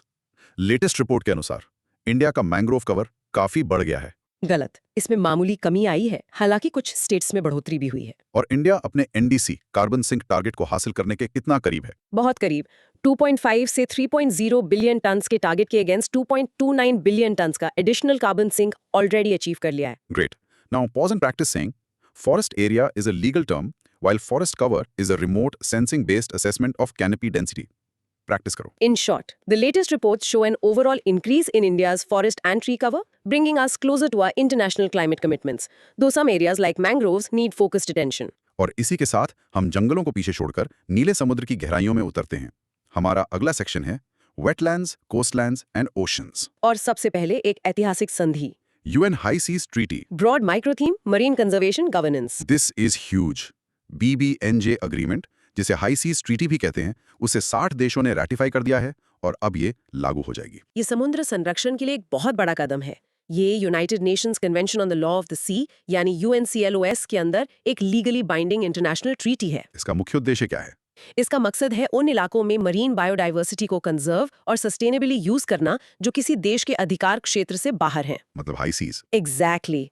सोचो, ये एरिया 200 नॉटिकल माइल्स के एक्सक्लूसिव इकोनॉमिक जोन से परे है। ये दुनिया के समुद्रों का लगभग 2/3 हिस्सा कवर करते हैं। और इस पर इंडिया का क्या स्टैंड है? इंडिया ने इस ट्रीटी पर साइन किया है, लेकिन अभी तक रैटिफाई नहीं किया है। मिनिस्ट्री ऑफ अर्थ साइंस इसकी इम्प्लीमेंटिंग मिनिस्ट्री है। इस ट्रीटी के 4 मुख्य पिलर्स क्या हैं? Yes, the first is establishing marine protected areas, यानी MPAs, in the high seas. Okay. Second, marine genetic resources, MGRs से होने वाले financial और non-financial benefits को share करना। थर्ड, डेवलपिंग कंट्रीज को टेक्नोलॉजी ट्रांसफर और कैपेसिटी बिल्डिंग में मदद करना। और चौथा, और फोर्थ, हाई सीज में होने वाली एक्टिविटीज जैसे डीप सी माइनिंग के लिए एनवायरमेंटल इम्पैक्ट असेसमेंट्स करना। इसको बेहतर समझने के लिए यूएन की लॉज को समझना जरूरी है। क्या आप उसके बारे में थोड़ा बता सकती है? यूएन क्लॉज को कॉन्स्टिट्यूशन ऑफ द ओशंस भी कहते हैं। ये देशों के समुद्री अधिकारों और जिम्मेदारियों को डिफाइन करता है। राइट। इसने अलग अलग मैरीटाइम जोन्स बनाए हैं, जैसे 12 नॉटिकल माइल्स तक टेरिटोरियल सी, 24 तक कॉन्टिग्युअस जोन और 200 नॉटिकल माइल्स तक एक्सक्लूसिव इकोनॉमिक जोन EEZ। जहां देश को रिसोर्सेज यूज करने का अधिकार है। बिल्कुल, उसके आगे हाई सीज शुरू हो जाते हैं। Quick cross question ground, BBNJ का फुल फॉर्म क्या है? Biodiversity beyond national jurisdiction. High seas treaty का मुख्य उद्देश्य क्या है?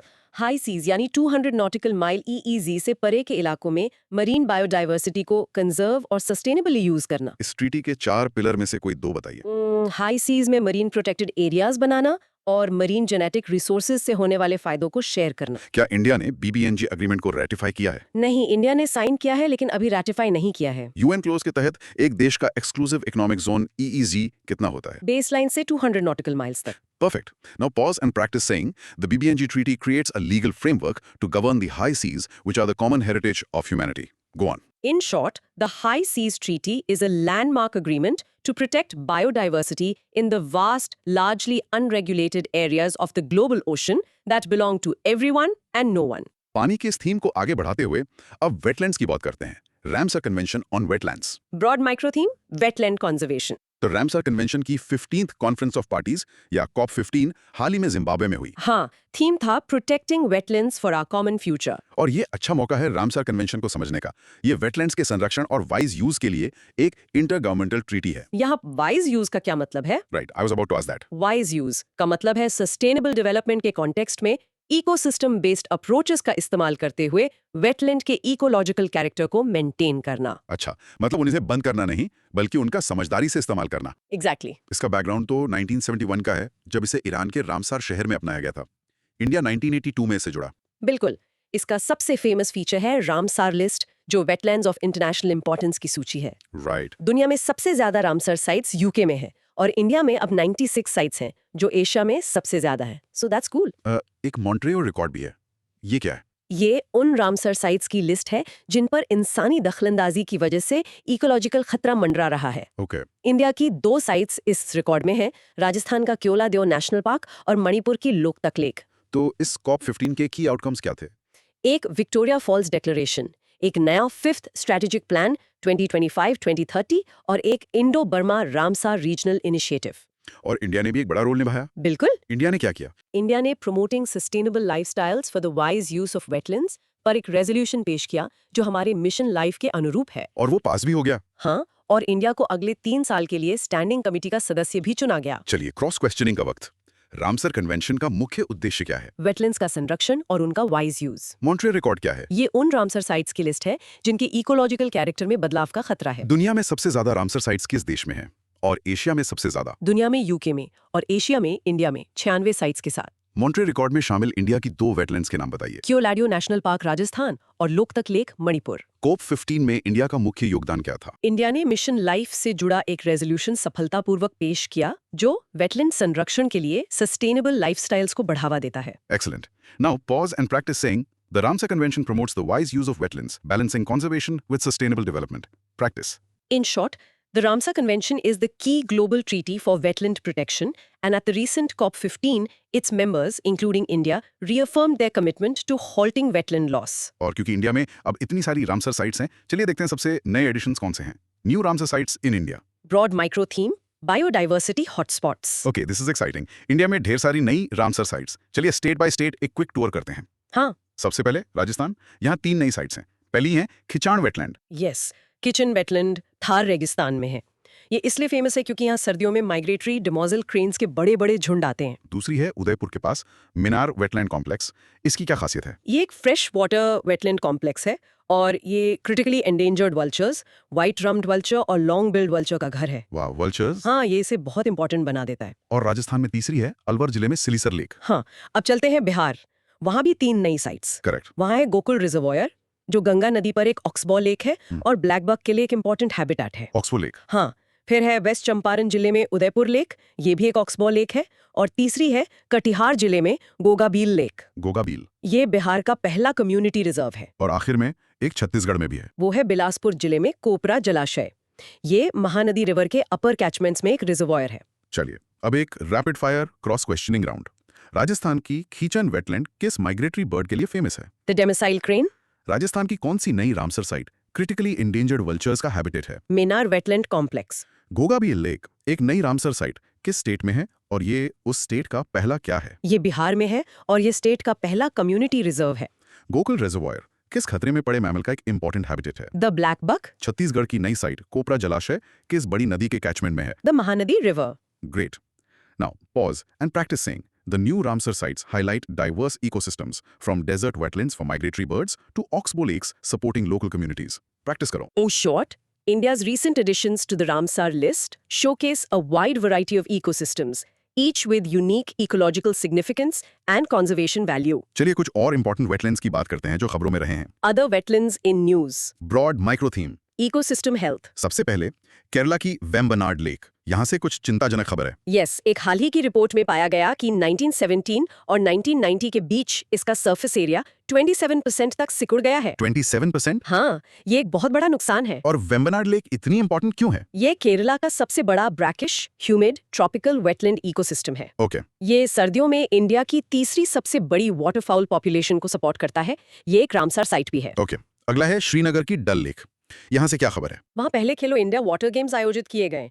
ये स्पोर्ट्स और टूरिज्म को बढ़ावा देने के लिए बहुत अच्छा है। बिल्कुल. डल लेक के बारे में कुछ की फैक्ट्स. ये श्रीनगर में झेलम नदी के किनारे है। ये अपने फ्लोटिंग गार्डन्स के लिए मशहूर है। राइट. और ये कॉजवे से 4 बेसिन्स में बटी हुई है, गगरीबल, लोक्युट दाल, बोड दाल और नागिन। Let's do a quick quiz. 1917 और 1990 के बीच वेम्बनाड लेक का एरिया कितने प्रतिशत सिकुड़ गया? 27% तक। हाल ही में डल लेक पर पहली बार कौन सा बड़ा स्पोर्टिंग इवेंट आयोजित किया गया? The Khelo India water games. Vembanad lake किस तरह का इकोसिस्टम है? ये एक brackish, humid, tropical wetland ecosystem है। डल लेक के 4 बेसिन्स में से किसी एक का नाम बताइए. गगरीबल। क्या वेम्बनाड लेक एक रामसार साइट है? Yes, it is. Good. Now pause and practice saying Vembanad Lake is facing shrinkage while Dal Lake is emerging as a hub for water sports. Practice. In short, major Indian wetlands like Vembanad and Dal face challenges like shrinking areas on one hand and find new opportunities like ecotourism on the other, reflecting a complex reality. झीलों की शांति से अब हम corals की रंग-बिरंगी लेकिन नाजुक दुनिया की तरफ चलते हैं. Coral bleaching. Broad theme. Climate change impacts. Australia से आ रही खबर काफी चिंताजनक है. वहां रिकॉर्ड कोरल ब्लीचिंग इवेंट्स हुए हैं. हाँ, ये 2023 से शुरू हुए 4th ग्लोबल मास कोरल ब्लीचिंग इवेंट का हिस्सा है. it's a direct consequence of the most intense marine heat waves we've ever seen.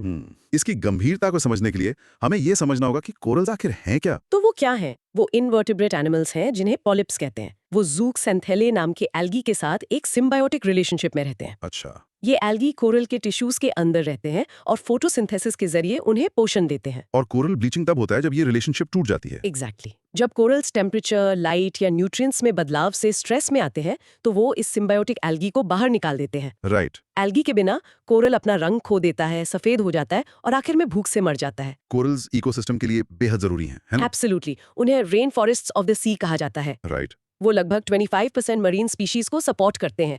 वो तूफानों से तटों की रक्षा करते हैं और उनकी बड़ी इकोनॉमिक वैल्यू है। तो कोरल रीफ्स कहाँ पाए जाते हैं? ज्यादातर ट्रॉपिकल वाटर्स में। दुनिया का सबसे बड़ा ग्रेट बैरियर रीफ ऑस्ट्रेलिया में है। इंडिया में ये Andaman and Nicobar, Lakshadweep, gulf of Kutch और गल्फ ऑफ मन्नार में है। कोरल ट्रायंगल का भी जिक्र है? हाँ, जो वेस्टर्न पैसिफिक ओशन में है और दुनिया का सबसे रिच मरीन बायोडाइवर्सिटी हॉटस्पॉट है। एक क्विक क्रॉस क्वेश्चनिंग. मास कोरल ब्लीचिंग इवेंट्स का मुख्य कारण क्या है? क्लाइमेट चेंज के कारण समुद्र का बढ़ता तापमान, जिससे मरीन हीट वेव्स आती हैं। कोरल्स के अंदर रहने वाले सिम्बायोटिक एल्गी का नाम क्या है? ज़ूक्सेंथेले। दुनिया का सबसे बड़ा कोरल रीफ सिस्टम कहाँ है? The great barrier reef, Australia के तट पर। इंडिया में 2 ऐसी जगहों के नाम बताइए जहाँ कोरल रीफ्स पाए जाते हैं. अंडमान एंड निकोबार आइलैंड्स और लक्षद्वीप। कोरल ट्रायंगल को और किस नाम से जाना जाता है? The Amazon of the seas, क्योंकि ये मरीन बायोडाइवर्सिटी का ग्लोबल सेंटर है। Okay, let's practice this. Pause and say.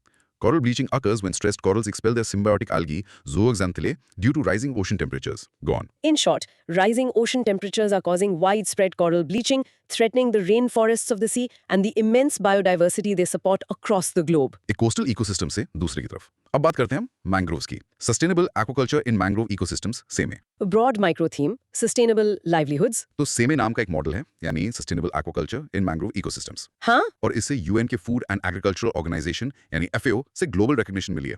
Cool. Yes, ये nature, environment and wild life society द्वारा डेवलप किया गया एक मॉडल है। ओके। इसका मकसद साउथ एशिया, खासकर सुंदरबंस जैसे इलाकों में मैंग्रोव इकोसिस्टम्स को बचाना है। ये काम कैसे करता है? ये ब्रैकिश वाटर एक्वाकल्चर की ऐसी प्रैक्टिस को स्टैंडर्डाइज करता है जो रेजिलिएंट और सस्टेनेबल हो। इसमें इंटीग्रेटेड मैंग्रोव एक्वाकल्चर (IMA) का कॉन्सेप्ट है। आइडिया ये है कि श्रिम्प की लो डेंसिटी फार्मिंग को बढ़ावा दिया जाए बिना किसी एडिशनल फीड के। अच्छा, basically farming with nature, not against it. ये तो काफी अच्छा कॉन्सेप्ट है। मैंग्रोव्स के महत्व को जल्दी से रिवाइज कर लेते हैं। वो सॉल्ट टॉलरेंट प्लांट कम्युनिटीज हैं। उनके पास सांस लेने के लिए न्यूमेटोफोर्स जैसे यूनिक रूट सिस्टम्स होते हैं। Nature's carbon vault. एग्जैक्टली। वो ट्रॉपिकल फॉरेस्ट से 7 से 10 गुना ज्यादा कार्बन स्टोर करते हैं। वो तूफानों के खिलाफ एक नेचुरल शील्ड का काम करते हैं। और इंडिया में मैंग्रोव्स की क्या स्थिति है? ISFR 2023 के अनुसार इंडिया में लगभग 4,992 स्क्वायर किलोमीटर मैंग्रोव कवर है। ओके। अच्छी खबर यह है कि 2001 से 2023 के बीच इसमें 11.4% की नेट बढ़ोतरी हुई है। ग्रेट। और वेस्ट बंगाल के सुंदरबंस दुनिया का एकमात्र मैंग्रोव फॉरेस्ट है जहां एक सिग्निफिकेंट टाइगर पॉपुलेशन है। Quick questions. SAME मॉडल का मुख्य सिद्धांत क्या है? सस्टेनेबल एक्वाकल्चर को मैंग्रोव संरक्षण के साथ इंटीग्रेट करना, बिना एक्सटर्नल फीड के लो डेंसिटी फार्मिंग को बढ़ावा देकर। मैंग्रोव्स के कॉन्टेक्स्ट में विविपेरस का क्या मतलब है? इसका मतलब है कि बीज पेरेंट प्लांट पर लगे हुए ही जर्मिनेट कर जाते हैं। मैंग्रोव्स ट्रॉपिकल फॉरेस्ट की तुलना में पर एकड़ कितना ज्यादा कार्बन स्टोर करते हैं? लगभग 7.5 से 10 गुना ज्यादा। सुंदरबंस मैंग्रोव फॉरेस्ट के बारे में क्या अनोखा है? ये दुनिया का एकमात्र मैंग्रोव फॉरेस्ट है जहां एक सिग्निफिकेंट टाइगर पॉपुलेशन रहती है। पिछले 2 दशकों में इंडिया का मैंग्रोव कवर बढ़ा है या घटा है? 2001 और 2023 के बीच इसमें 11.4% की नेट बढ़ोतरी हुई है। Perfect. Now pause and practicing. The SAME model promotes integrated mangrove aquaculture, showing that conservation and livelihoods can go hand in hand. Practice. In short, the globally recognized SAME model proves it's possible to have sustainable aquaculture that not only coexists with, but also helps protect vital mangrove ecosystems. All right, that wraps up our big section on water-based ecosystems. Now let's move into a rapid-fire round of other important news. First up, Island Protection Zone (IPZ). Broad micro theme, coastal regulation. तो MOEF CC ने 2011 IPZ notification के तहत कुछ infrastructure projects की validity बढ़ा दी है। ये IPZ आखिर है क्या? इसको कोस्टल रेगुलेशन जोन यानी CRZ जैसा ही समझिए, लेकिन खास तौर पर हमारे आइलैंड्स के लिए। अच्छा। IPZ अंडमान एंड निकोबार और लक्षद्वीप आइलैंड्स की इकोलॉजिकल इंटेग्रिटी को बचाने के लिए एक रेगुलेटरी फ्रेमवर्क है। राइट। इसे 2011 में एनवायरमेंट प्रोटेक्शन एक्ट 1986 के तहत नोटिफाई किया गया था। Quick quiz. IPZ mainland India के किस रेगुलेटरी फ्रेमवर्क जैसा है? The coastal regulation zone CRZ IPZ किन 2 आइलैंड ग्रुप्स पर लागू होता है?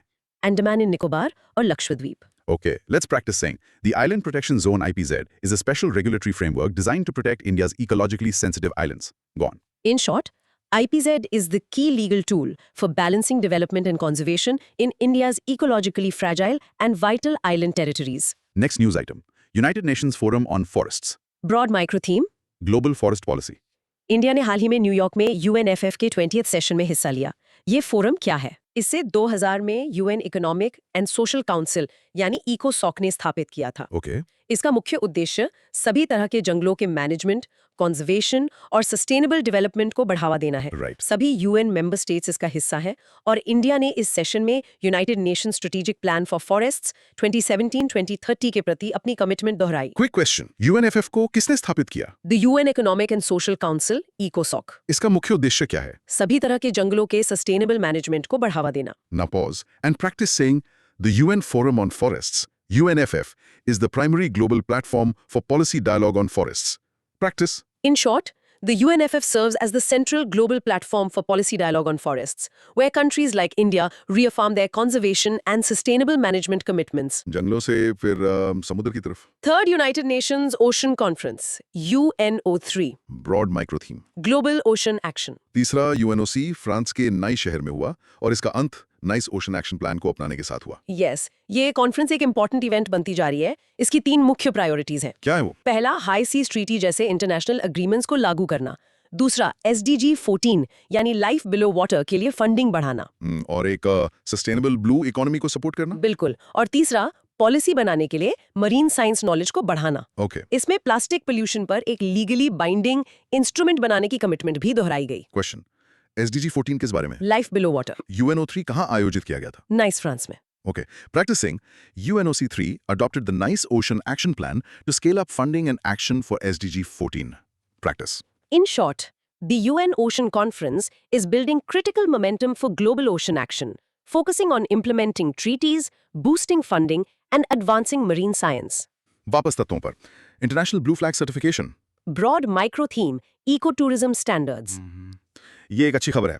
महाराष्ट्र के 5 बीचेस को प्रतिष्ठित इंटरनेशनल ब्लू फ्लैग सर्टिफिकेशन मिला है. Yes, श्रीवर्धन, नागांव, पारनाका, गुहागर और लदघार। वाओ. इसके साथ ही इंडिया में अब कुल 18 ब्लू फ्लैग बीचेस हो गए हैं और महाराष्ट्र में सबसे ज्यादा हैं। ये सर्टिफिकेशन है क्या? ये एक ग्लोबली रिकॉग्नाइज्ड इको लेबल है जो बीचेस, मरीनास और टूरिज्म बोट्स को दिया जाता है। ओके. इसे डेनमार्क की फाउंडेशन फॉर एनवायरमेंटल एजुकेशन यानी FEE 1985 से चला रही है। और इसके लिए क्राइटेरिया क्या है? एक बीच को इसके लिए क्लेanलीनेस, ब्यूटी, सस्टेनेबिलिटी और सेफ्टी से जुड़े 33 कठोर क्राइटेरिया पूरे करने पड़ते हैं। ब्लू फ्लैग सर्टिफिकेशन कौन देता है? The foundation for environmental education जो डेनमार्क में बेस्ड है। इंडिया में अब कितने ब्लू फ्लैग बीचेस हैं? 18। Okay, let's practice this. Pause and say, Blue Flag is a prestigious eco-label awarded to the world's cleanest, safest, and most sustainable beaches. Go on. In short, the Blue Flag certification is a mark of excellence for beaches, and India is steadily increasing its tally of these world-class coastal destinations. अगला, एक ऐसी initiative जिसका नाम काफी cool है. AIM for Nature. Accelerating Innovative Monitoring for Nature Restoration. Broad micro theme, ecosystem monitoring. AM for Nature को FAO ने अर्थ day पर लॉन्च किया. इसका मकसद क्या है? इसका मकसद ग्लोबल इकोसिस्टम रेस्टोरेशन एफर्ट्स की मॉनिटरिंग और रिपोर्टिंग को बेहतर बनाना है। Okay. ये कटिंग एज टेक्नोलॉजी और स्टैंडर्डाइज्ड डेटा का इस्तेमाल करता है ताकि ग्लोबल बायोडाइवर्सिटी फ्रेमवर्क यानी GBF के टारगेट 2 को हासिल करने में मदद मिल सके। और वो टारगेट क्या है? 2030 तक कम से कम 30% डिग्रेडेड इकोसिस्टम्स को रिस्टोर करना। एम फॉर नेचर को किसने लॉन्च किया? The food and agricultural organisation FAO। इसका मुख्य लक्ष्य क्या है? इकोसिस्टम रेस्टोरेशन की मॉनिटरिंग को बेहतर बनाना ताकि 2030 तक 30% डिग्रेडेड इकोसिस्टम्स को रिस्टोर करने का GBF टारगेट पूरा हो सके। Now, pause and practice saying AIM for Nature uses technology to monitor progress on the global 30 by 30 ecosystem restoration target. Practice करो. In short, AIM for Nature is a high-tech FAO initiative designed to ensure we can accurately track our global promise to restore vast areas of degraded ecosystems. चलिए central Asia की तरफ चलते हैं. Central Asian mammals initiative, chemo. Broad micro theme, trans-boundary conservation. Central Asian देशों ने chemo के तहत 17 shade species को बचाने के लिए हाथ मिलाया है. Yes, इसमें साइगा एंटीलोप और बुखारा डियर जैसे स्पीसीज शामिल हैं। कैमी को 2014 में convention on the conservation of migratory species of wild animals यानी CMS या बॉन कन्वेंशन के अंडर लॉन्च किया गया था। राइट. इसका उद्देश्य सेंट्रल एशियन रीजन में इन की माइग्रेटरी मैमल स्पीशीज के लिए कंजर्वेशन एफर्ट्स को कोऑर्डिनेट करना है। कैमी किस इंटरनेशनल कन्वेंशन के अंडर काम करता है? The convention on migratory species CMS। ये कितनी स्पीशीज पर फोकस करता है? 17 की migratory mammal species. Now, practice saying CAMI is a regional effort under the CMS to protect shared migratory mammals in Central Asia. Practice. In short, CMAMI is a vital collaborative platform for Central Asian countries to work together to protect their shared natural heritage of iconic migratory mammals. बड़े mammal से अब छोटे fungi की तरफ. Blue pink Gill और shuttlecock mushrooms. Broad micro theme, fungal biodiversity. This is fascinating. Telangana के जंगलों में दुर्लभ ब्लू पिंक गिल और शटलकॉक मशरूम्स देखे गए. Indeed, blue pink Gill mushroom New Zealand का नेटिव है। इसका नीला रंग एजुलिन नाम के एक पिगमेंट से आता है जो फंगाई में रेयर है। एजुलिन. हाँ, इसे कदम्बा रिजर्व फॉरेस्ट में देखा गया। शटलकॉक मशरूम कावल टाइगर रिजर्व में रिकॉर्ड किया गया। वाओ. ये उस रीजन की रिच फंगल डाइवर्सिटी को हाईलाइट करता है। ब्लू पिंक मशरूम को अपना रंग किस पिगमेंट से मिलता है? एजुलिन। ये दुर्लभ मशरूम्स हाल ही में किस भारतीय स्टेट में देखे गए? Telangana. Practicing. The rare blue pink gill mushroom, native to New Zealand, was recently discovered in Telangana's forests. Go on. In short, the discovery of rare and exotic mushrooms in Telangana underscores the hidden and often overlooked fungal biodiversity present in India's forests. अब बात करते हैं पक्षियों की। Avalist. Broad, micro theme, ornithology standards. Avalist bird species की पहली unified global checklist बनाई गई है। ये जरूरी क्यों है? क्योंकि इफेक्टिव कंजर्वेशन के लिए आपको एक सिंगल अथॉरिटेटिव लिस्ट चाहिए। राइट। इससे पहले कई कंपीटिंग लिस्ट्स थीं, जैसे IOC और क्लेमेंट्स लिस्ट्स, जिससे कंफ्यूजन होता था। अच्छा। ये बर्ड लाइफ इंटरनेशनल और कॉर्नेल लैब ऑफ ऑर्निथोलॉजी जैसे बड़े संगठनों का एक कोलैबोरेटिव एफर्ट है। एविलिस्ट क्या है? बर्ड स्पीशीज की पहली यूनिफाइड ग्लोबल चेकलिस्ट। ये किस समस्या का समाधान करती है? ये कई अलग-अलग बर्ड चेकलिस्ट की जगह लेती है, जिससे कंजर्वेशन और रिसर्च के लिए एक सिंगल स्टैंडर्ड बनता है। Now practice saying, our list is the new unified global standard for bird species classification, crucial for conservation efforts. Practice. In short, Avilist provides a critical standardized foundation for global bird conservation by creating a single universally accepted checklist of all known bird species. That was a whirlwind tour. अब हम अपने आखिरी section की तरफ बढ़ते हैं, जहां हम खबरों में रहे कुछ की टर्म्स एंड कॉन्सेप्ट्स को डिकोड करेंगे। First up, conservation reserve. Broad micro theme, protected area management. Karnataka सरकार ने हेसारघट्टा ग्रासलैंड को एक कंजर्वेशन रिजर्व घोषित किया है। ये कंजर्वेशन रिजर्व आखिर होता क्या है? ये wild life protection act of 1972 के तहत एक तरह का प्रोटेक्टेड एरिया है। Okay. स्टेट गवर्नमेंट्स इन्हें लैंडस्केप्स, सीस्केप्स, फ्लोरा और फौना को प्रोटेक्ट करने के लिए डिक्लेयर कर सकती हैं। ये नेशनल पार्क्स या सेंचुरी से अलग कैसे हैं? ये आमतौर पर दूसरे प्रोटेक्टेड एरियाज को जोड़ने वाले बफर जोन्स या कॉरिडोर्स का काम करते हैं। अच्छा, कॉरिडोर्स। हाँ, इन्हें एक conservation reserve management committee manage करती है। राइट। हिसाराघाटा ग्रासलैंड बेंगलुरु के पास आखिरी बचा ग्रासलैंड हैबिटेट है और ग्रासलैंड्स सबसे ज्यादा खतरे में पड़े बायोम्स में से एक हैं। कंजर्वेशन रिजर्व्स किस एक्ट के तहत नोटिफाई किए जाते हैं? The wildlife protection act 1972 एक कंजर्वेशन रिजर्व का मुख्य रोल क्या होता है? दूसरे प्रोटेक्टेड एरियाज को जोड़ने वाले बफर जोन्स या कॉरिडोर्स के रूप में काम करना। हेसराघाटा नया कंजर्वेशन रिजर्व किस तरह का इकोसिस्टम है? अ ग्रासलैंड इकोसिस्टम। एक कंजर्वेशन रिजर्व को कौन मैनेज करता है? स्टेट गवर्नमेंट द्वारा नियुक्त एक conservation reserve management committee. Okay, let's practice this. Pause and say, a conservation reserve is a type of protected area that often acts as a wildlife corridor connecting larger habitats. Go on. In short, conservation reserves are a flexible and important tool under the WPA to protect ecologically significant areas that may not qualify for national park status, like the Hisaraghatta grasslands. Grassland से अब समुद्रों में एक चिंताजनक trend की तरफ, global ocean darkening. Broad micro theme, marine ecology. एक हाल ही की study में पाया गया कि दुनिया के 21% समुद्र का रंग गहरा हो गया है। ये सुनने में डरावना लगता है। हाँ, What is global ocean darkening? इसका मतलब है समुद्र में रोशनी के पेनिट्रेशन में कमी। इसे फोटिक जोन सिकुड़ जाता है। और ये फोटिक जोन क्या है? ये समुद्र की ऊपरी सनलिट लेयर है, लगभग 200 मीटर्स गहरी। यह लगभग 90% मरीन लाइफ रहती है क्योंकि यहीं फोटोसिंथेसिस हो सकती है। इस डार्कनिंग के कारण क्या है? कोस्टल एरियाज में ये एग्रीकल्चरल रन ऑफ से आने वाले न्यूट्रिएंट्स और सेडिमेंट्स हैं। ओके। ओपन ओशंस में सरफेस वाटर्स के गर्म होने से होने वाले एल्गल ब्लूम्स हैं जो रोशनी को ब्लॉक करते हैं। और इसका असर? ये गंभीर है। ये फोटोसिंथेसिस को प्रभावित करके समुद्री उत्पादकता को कम करता है। इससे फिश स्टॉक्स में कमी आ सकती है। जिसका असर फिशरीज इंडस्ट्री पर पड़ेगा। बिल्कुल। फोटिक जोन क्या है? समुद्र की ऊपरी सनलिट लेयर जहां फोटोसिंथेसिस संभव है। ओशन डार्कनिंग के दो कारण बताइए। कोस्टल एरियाज में एग्रीकल्चरल रन ऑफ और ओपन ओशन में सरफेस वाटर्स के गर्म होने से होने वाले एल्गल ब्लूम्स। इसका इकोनॉमी पर क्या बड़ा असर पड़ सकता है? इससे फिश स्टॉक्स में कमी आ सकती है जिसका फिशरीज इंडस्ट्री पर नकारात्मक प्रभाव पड़ेगा। 2003 और 2022 के बीच कितना ग्लोबल ओशन गहरा हुआ है? 21%.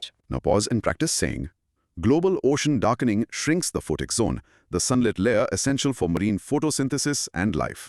Practice. In short, global ocean darkening is a newly identified serious threat caused by pollution and climate change, which reduces light in the ocean and impacts the entire marine food web. अब conservation के लिए एक cool modern tool पर नजर डालते हैं, environmental DNA. Broad micro theme, conservation technology. Scientists अब biodiversity conservation के लिए ईडीएनए यानी एनवायरमेंटल डीएनए का इस्तेमाल कर रहे हैं। ये है क्या? ये वो जेनेटिक मटेरियल है जो जीव अपने वातावरण में पीछे छोड़ जाते हैं। अच्छा। सोच लीजिए स्किन सेल्स, टिश्यूज या एक्सक्रीमेंट से निकला डीएनए जो पानी, मिट्टी या हवा में भी मिल सकता है। ये उपयोगी कैसे है? आप किसी नदी से पानी का सैंपल ले सकते हैं, उसमें ईडीएनए का एनालिसिस कर सकते हैं और ये पता लगा सकते हैं कि उस नदी में कौन-कौन सी स्पीशीज हैं। बिना उन्हें देखे या पकड़े। एग्जैक्टली। इसके फायदे ये हैं कि ये नॉन इन्वेजिव है, हाईली सेंसिटिव है और ट्रेडिशनल मेथड से सस्ता और तेज है। ईडीएनए का फुल फॉर्म क्या है? Environmental DNA. ईडीएनए कहाँ पाया जा सकता है? पानी, मिट्टी और हवा जैसे एनवायरमेंटल सैंपल्स में। ईडीएनए एनालिसिस का एक मुख्य एप्लीकेशन क्या है? एक इकोसिस्टम में स्पीशीज की मौजूदगी और डिस्ट्रीब्यूशन को मैप करना। ट्रेडिशनल मेथड्स के मुकाबले ईडीएनए का एक मुख्य फायदा क्या है? ये नॉन इन्वेजिव है। आपको जानवरों को पकड़ने या डिस्टर्ब करने की जरूरत नहीं है। Okay, let's practice this. Pause and say, eDNA analysis allows scientists to detect the presence of species by simply sampling water or soil. Go on. In short, eDNA is a revolutionary, non-invasive tool that allows scientists to monitor biodiversity by analyzing the genetic traces that living things leave behind in their environment. Corporate marketing की दुनिया से एक term, blue washing. Broad micro theme, corporate ethics. तो हमने green washing के बारे में सुना है, अब ब्लू वॉशिंग भी है। हाँ, इनमें क्या फर्क है? ये एक रिलेटेड कॉन्सेप्ट है। ग्रीन वॉशिंग तब होता है जब एक कंपनी अपने एनवायरमेंटल एफर्ट्स के बारे में झूठे दावे करती है। राइट। ब्लू वॉशिंग एक ऐसी डिसेप्टिव मार्केटिंग टैक्टिक है जहां एक कंपनी रिस्पॉन्सिबल और सस्टेनेबल सोशल और एथिकल बिजनेस प्रैक्टिसेस के प्रति अपनी कमिटमेंट को बड़ा चढ़ाकर बताती है। तो ग्रीन पर्यावरण के लिए और ब्लू सोशल रिस्पॉन्सिबिलिटी के लिए? मोटे तौर पर हाँ। एक पिंक वॉशिंग भी होता है, ओह, जहां LGBTQ+ राइट्स को मार्केटिंग टूल के रूप में इस्तेमाल किया जाता है जबकि उनकी इंटरनल पॉलिसीज अच्छी नहीं होती। ब्लू वॉशिंग क्या है? एक कंपनी का अपनी सोशल और एथिकल प्रैक्टिसेस के प्रति कमिटमेंट को बढ़ा चढ़ाकर बताना। ग्रीन वॉशिंग और ब्लू वॉशिंग में क्या फर्क है? ग्रीन वॉशिंग झूठे एनवायरमेंटल दावों से जुड़ा है जबकि ब्लू वॉशिंग झूठे सोशल और एथिकल दावों से जुड़ा है। पिंक वॉशिंग क्या है? LGBTQ+ राइट्स को मार्केटिंग के लिए इस्तेमाल करना बिना असली समर्थन या अच्छी इंटरनल पॉलिसीज के। Now, pause and practice saying. Blue washing is a deceptive marketing tactic where a company fakes its social responsibility credentials. Practice करो। And project a false positive image. Marketing से आप सीधे साइंस फिक्शन जैसी चीज पर।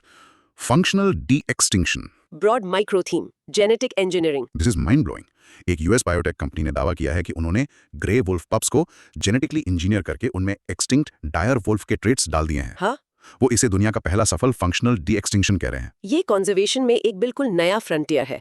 Dyer walls लगभग 13,000 साल पहले विलुप्त हो गए थे। फंक्शनल डी एक्सटिंक्शन एक एग्जैक्ट क्लोन या रेप्लिका बनाना नहीं है। तो ये है क्या? ये विलुप्त प्रजातियों के इकोलॉजिकल रोल्स और ट्रेट्स को पुनर्जीवित करने पर फोकस करता है। ओके। पुनर्जीवित जीव A to Z कॉपीज नहीं होते, लेकिन उन्हें जेनेटिकली इंजीनियर किया जाता है ताकि वो फॉर्म या फंक्शन में विलुप्त प्रजातियों से काफी मिलते जुलते हों।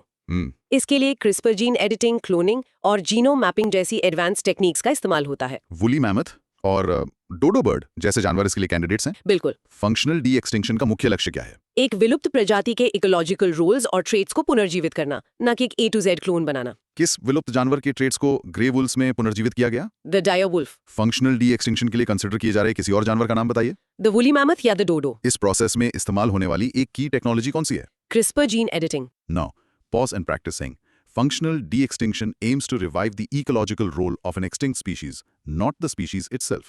Practice? In short, functional de-extinction is a controversial but fascinating field using cutting-edge genetics to resurrect the ecological functions of extinct species to potentially restore damaged ecosystems. विलुप्त जानवरों से अब उन जीवित जानवरों पर जो हमारे इकोसिस्टम्स के लिए बहुत जरूरी हैं। UNGLATES, Broad micro theme, keystone species. Wild life institute of India और नेशनल टाइगर कंजर्वेशन अथॉरिटी ने यूंगेट्स का पहला सर्वे किया है और रिजल्ट्स थोड़े चिंताजनक हैं। Yes, सर्वे ने ओडिशा, झारखंड और छत्तीसगढ़ में इनकी संख्या में कमी की चेतावनी दी है। ungulates बेसिकली होफ्ड एनिमल्स यानी खुर वाले जानवर होते हैं। ये ज्यादातर हर्बीवोर्स होते हैं। जैसे चीता, एंटीलोप्स। अगर अंगुलेट पॉपुलेशन कम होती है तो टाइगर पॉपुलेशन सर्वाइव नहीं कर सकती। राइट। इसके अलावा वो सीड डिस्पर्सल के जरिए जंगल और ग्रासलैंड को रीजेनरेट करने में मदद करते हैं। अंगुलेट्स क्या हैं? वो होफ्ड मैमल्स यानी खुर वाले जानवर हैं जो ज्यादातर शाकाहारी होते हैं। इंडिया में पाए जाने वाले 2 अंगुलेट्स के नाम बताइए। चितल, स्पॉटेड डियर और सांबार। टाइगर्स के संबंध में अंगुलेट्स का मुख्य इकोलॉजिकल रोल क्या है? वो टाइगर्स का मुख्य शिकार या प्रे बेस है। शिकार होने के अलावा इकोसिस्टम में अंगुलेट्स का एक और महत्वपूर्ण काम क्या है? वो बीज फैलाने यानी सीड डिस्पर्सल और जंगल को पुनर्जीवित करने में मदद करते हैं। Now, pause and practice saying ungulates or hoofed animals form the crucial prey base for India's large carnivores like tigers and leopards. Go on. In short, ungulates are foundational to India's forest ecosystems, serving not only as the main food source for predators, but also playing a vital role in maintaining the health of the habitat itself. हम अंत के करीब हैं। चलिए जल्दी से कुछ important international bodies को रिवाइज करते हैं। Convention on International Trade in Endangered Species of Wild Fauna and Flora, CITES. Broad micro theme. International Law. चलिए साइट्स का एक क्विक रिवीजन करते हैं। CITES सरकारों के बीच एक वॉलंटरी इंटरनेशनल अग्रीमेंट है। ओके। इसका मकसद ये सुनिश्चित करना है कि जंगली जानवरों और पौधों का इंटरनेशनल ट्रेड उनके सर्वाइवल के लिए खतरा ना बने। और ये लीगली बाइंडिंग है? यस, इसी 1975 में लागू किया गया था। इसके 3 अपेंडिसेस सबसे इंपॉर्टेंट है। अपेंडिक्स 1 उन स्पीशीज के लिए है जो विलुप्त होने के कगार पर है। राइट। इनका ट्रेड सिर्फ एक्सेप्शनल केसेस में होता है।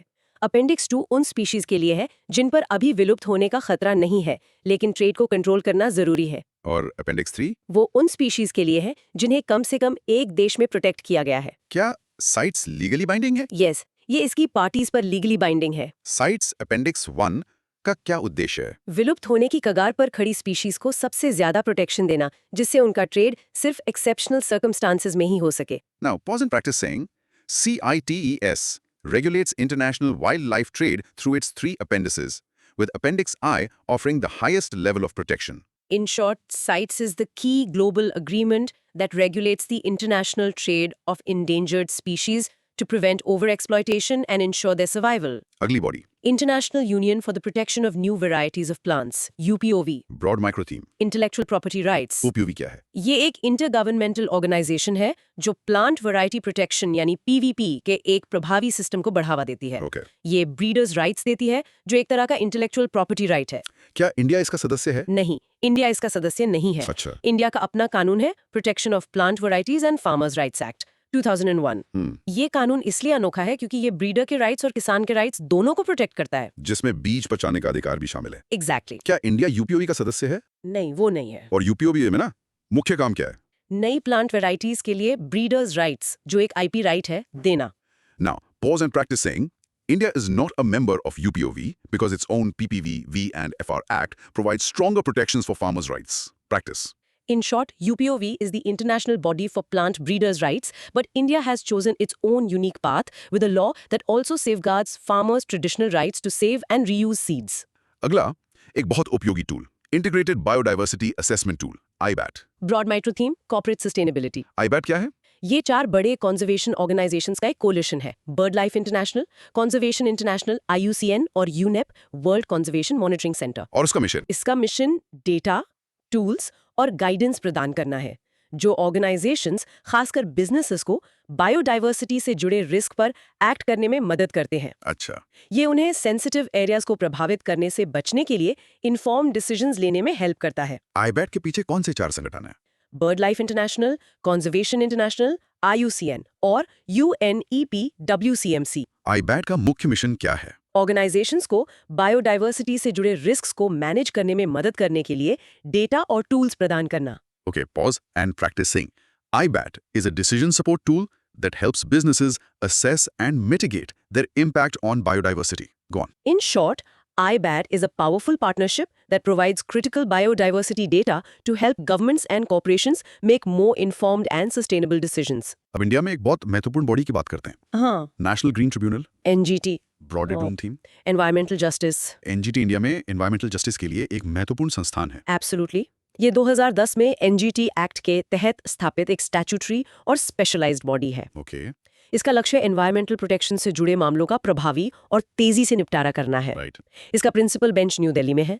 इसके पास सिविल कोर्ट की शक्तियां हैं, लेकिन ये प्रिंसिपल्स ऑफ नेचुरल जस्टिस से गाइडेड है। अच्छा, नेचुरल जस्टिस। हाँ, इसे 6 महीने के अंदर केसेस का निपटारा करना होता है। इसके आदेशों के खिलाफ 90 दिनों के अंदर सुप्रीम कोर्ट में अपील की जा सकती है। क्या NGT एक कॉन्स्टिट्यूशनल या स्टैट्यूटरी बॉडी है? ये एक स्टैट्यूटरी बॉडी है जिसे NGT एक्ट 2010 द्वारा बनाया गया है। NGT को एक केस का निपटारा करने के लिए कितना समय मिलता है? 6 महीने। क्या NGT इंडियन एविडेंस एक्ट से बंधा हुआ है? नहीं, ये प्रिंसिपल्स ऑफ नेचुरल जस्टिस से गाइडेड है। NGT के आदेश के खिलाफ अपील कहाँ की जा सकती है? सुप्रीम कोर्ट में 90 दिनों के अंदर। Now pause and practice saying the NGT is a specialized statutory body in India for the fast-track disposal of environmental cases. Practice. In short, the NGT is India's dedicated environmental court, playing a critical role in enforcing environmental laws and providing speedy and accessible justice. Finally, आज की हमारी आखिरी खबर, जंगलों पर एक global report, global forest resources assessment GFRA 2025। Broad micro theme, global forest status. GFRA 2025 report जारी हुई है। इसे कौन जारी करता है? FAO इसे हर 5 साल में जारी करता है। ओके, की ग्लोबल हाइलाइट्स ये है कि जंगल ग्लोबल लैंड एरिया का 32% कवर करते हैं। यूरोप में सबसे बड़ा फॉरेस्ट एरिया है। और ये इंडिया के बारे में क्या कहती हैं? इंडिया टोटल फॉरेस्ट एरिया के मामले में एक रैंक ऊपर आकर 9th पोजीशन पर आ गया है। ओह, दैट्स ग्रेट। हाँ, हम ग्लोबल फॉरेस्ट एरिया का 2% हिस्सा है।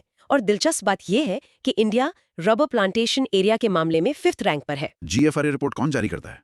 The food and agricultural organisation. Total forest area के मामले में इंडिया की ग्लोबल रैंक क्या है? 9th, किस कॉन्टिनेंट में सबसे बड़ा फॉरेस्ट एरिया है? Europe. Okay, let's practice this. Pause and say, according to the GFRA 2025 report, India is now ranked 9th globally in total forest area. Practice. In short, the GFRA report provides a comprehensive global snapshot of the world's forests, highlighting India's rising position as a major forest country on the world stage. वाह, क्या जबरदस्त session था। थोड़ा rewind करते हैं। आज हमने environment और बायोडाइवर्सिटी कंजर्वेशन की दुनिया में एक बेहद विस्तार से चर्चा की। Broad micro theme, environment and biodiversity conservation. हमने शुरू किया तमिलनाडु के कंजर्वेशन एफर्ट्स से, जहां 4 इंडेंजर्ड स्पीशीज को बचाने के लिए एक स्ट्रेटेजिक फंड एलोकेट हुआ।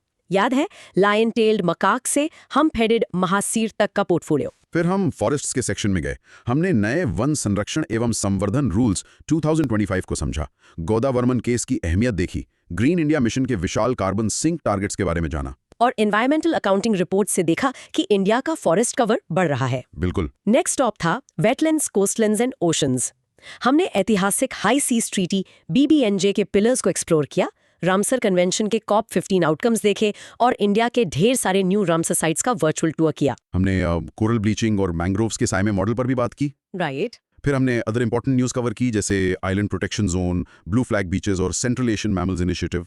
और फाइनली हमने कुछ फैसिनेटिंग कॉन्सेप्ट्स को डीकोड किया, ग्लोबल ओशन डार्कनिंग के खतरे से लेकर फंक्शनल डी एक्सटिंक्शन के रोमांच तक, और कुछ इंपॉर्टेंट इंटरनेशनल बॉडीज जैसे साइट्स और NGT को रिवाइज किया। अब सुनने वालों की बारी। Let's see how much you've imbibed. Try to present these points out loud. 1. Explain the difference between forest area, forest cover, and tree cover in 30 seconds. 2. What are the 4 key pillars of the UN High Seas Treaty BBNJ agreement? 3. Name any 3 new Ramsar sites added in India and the states they are in. 4. What is coral bleaching and what causes it? 5. Explain blue washing with a real or hypothetical example. 6.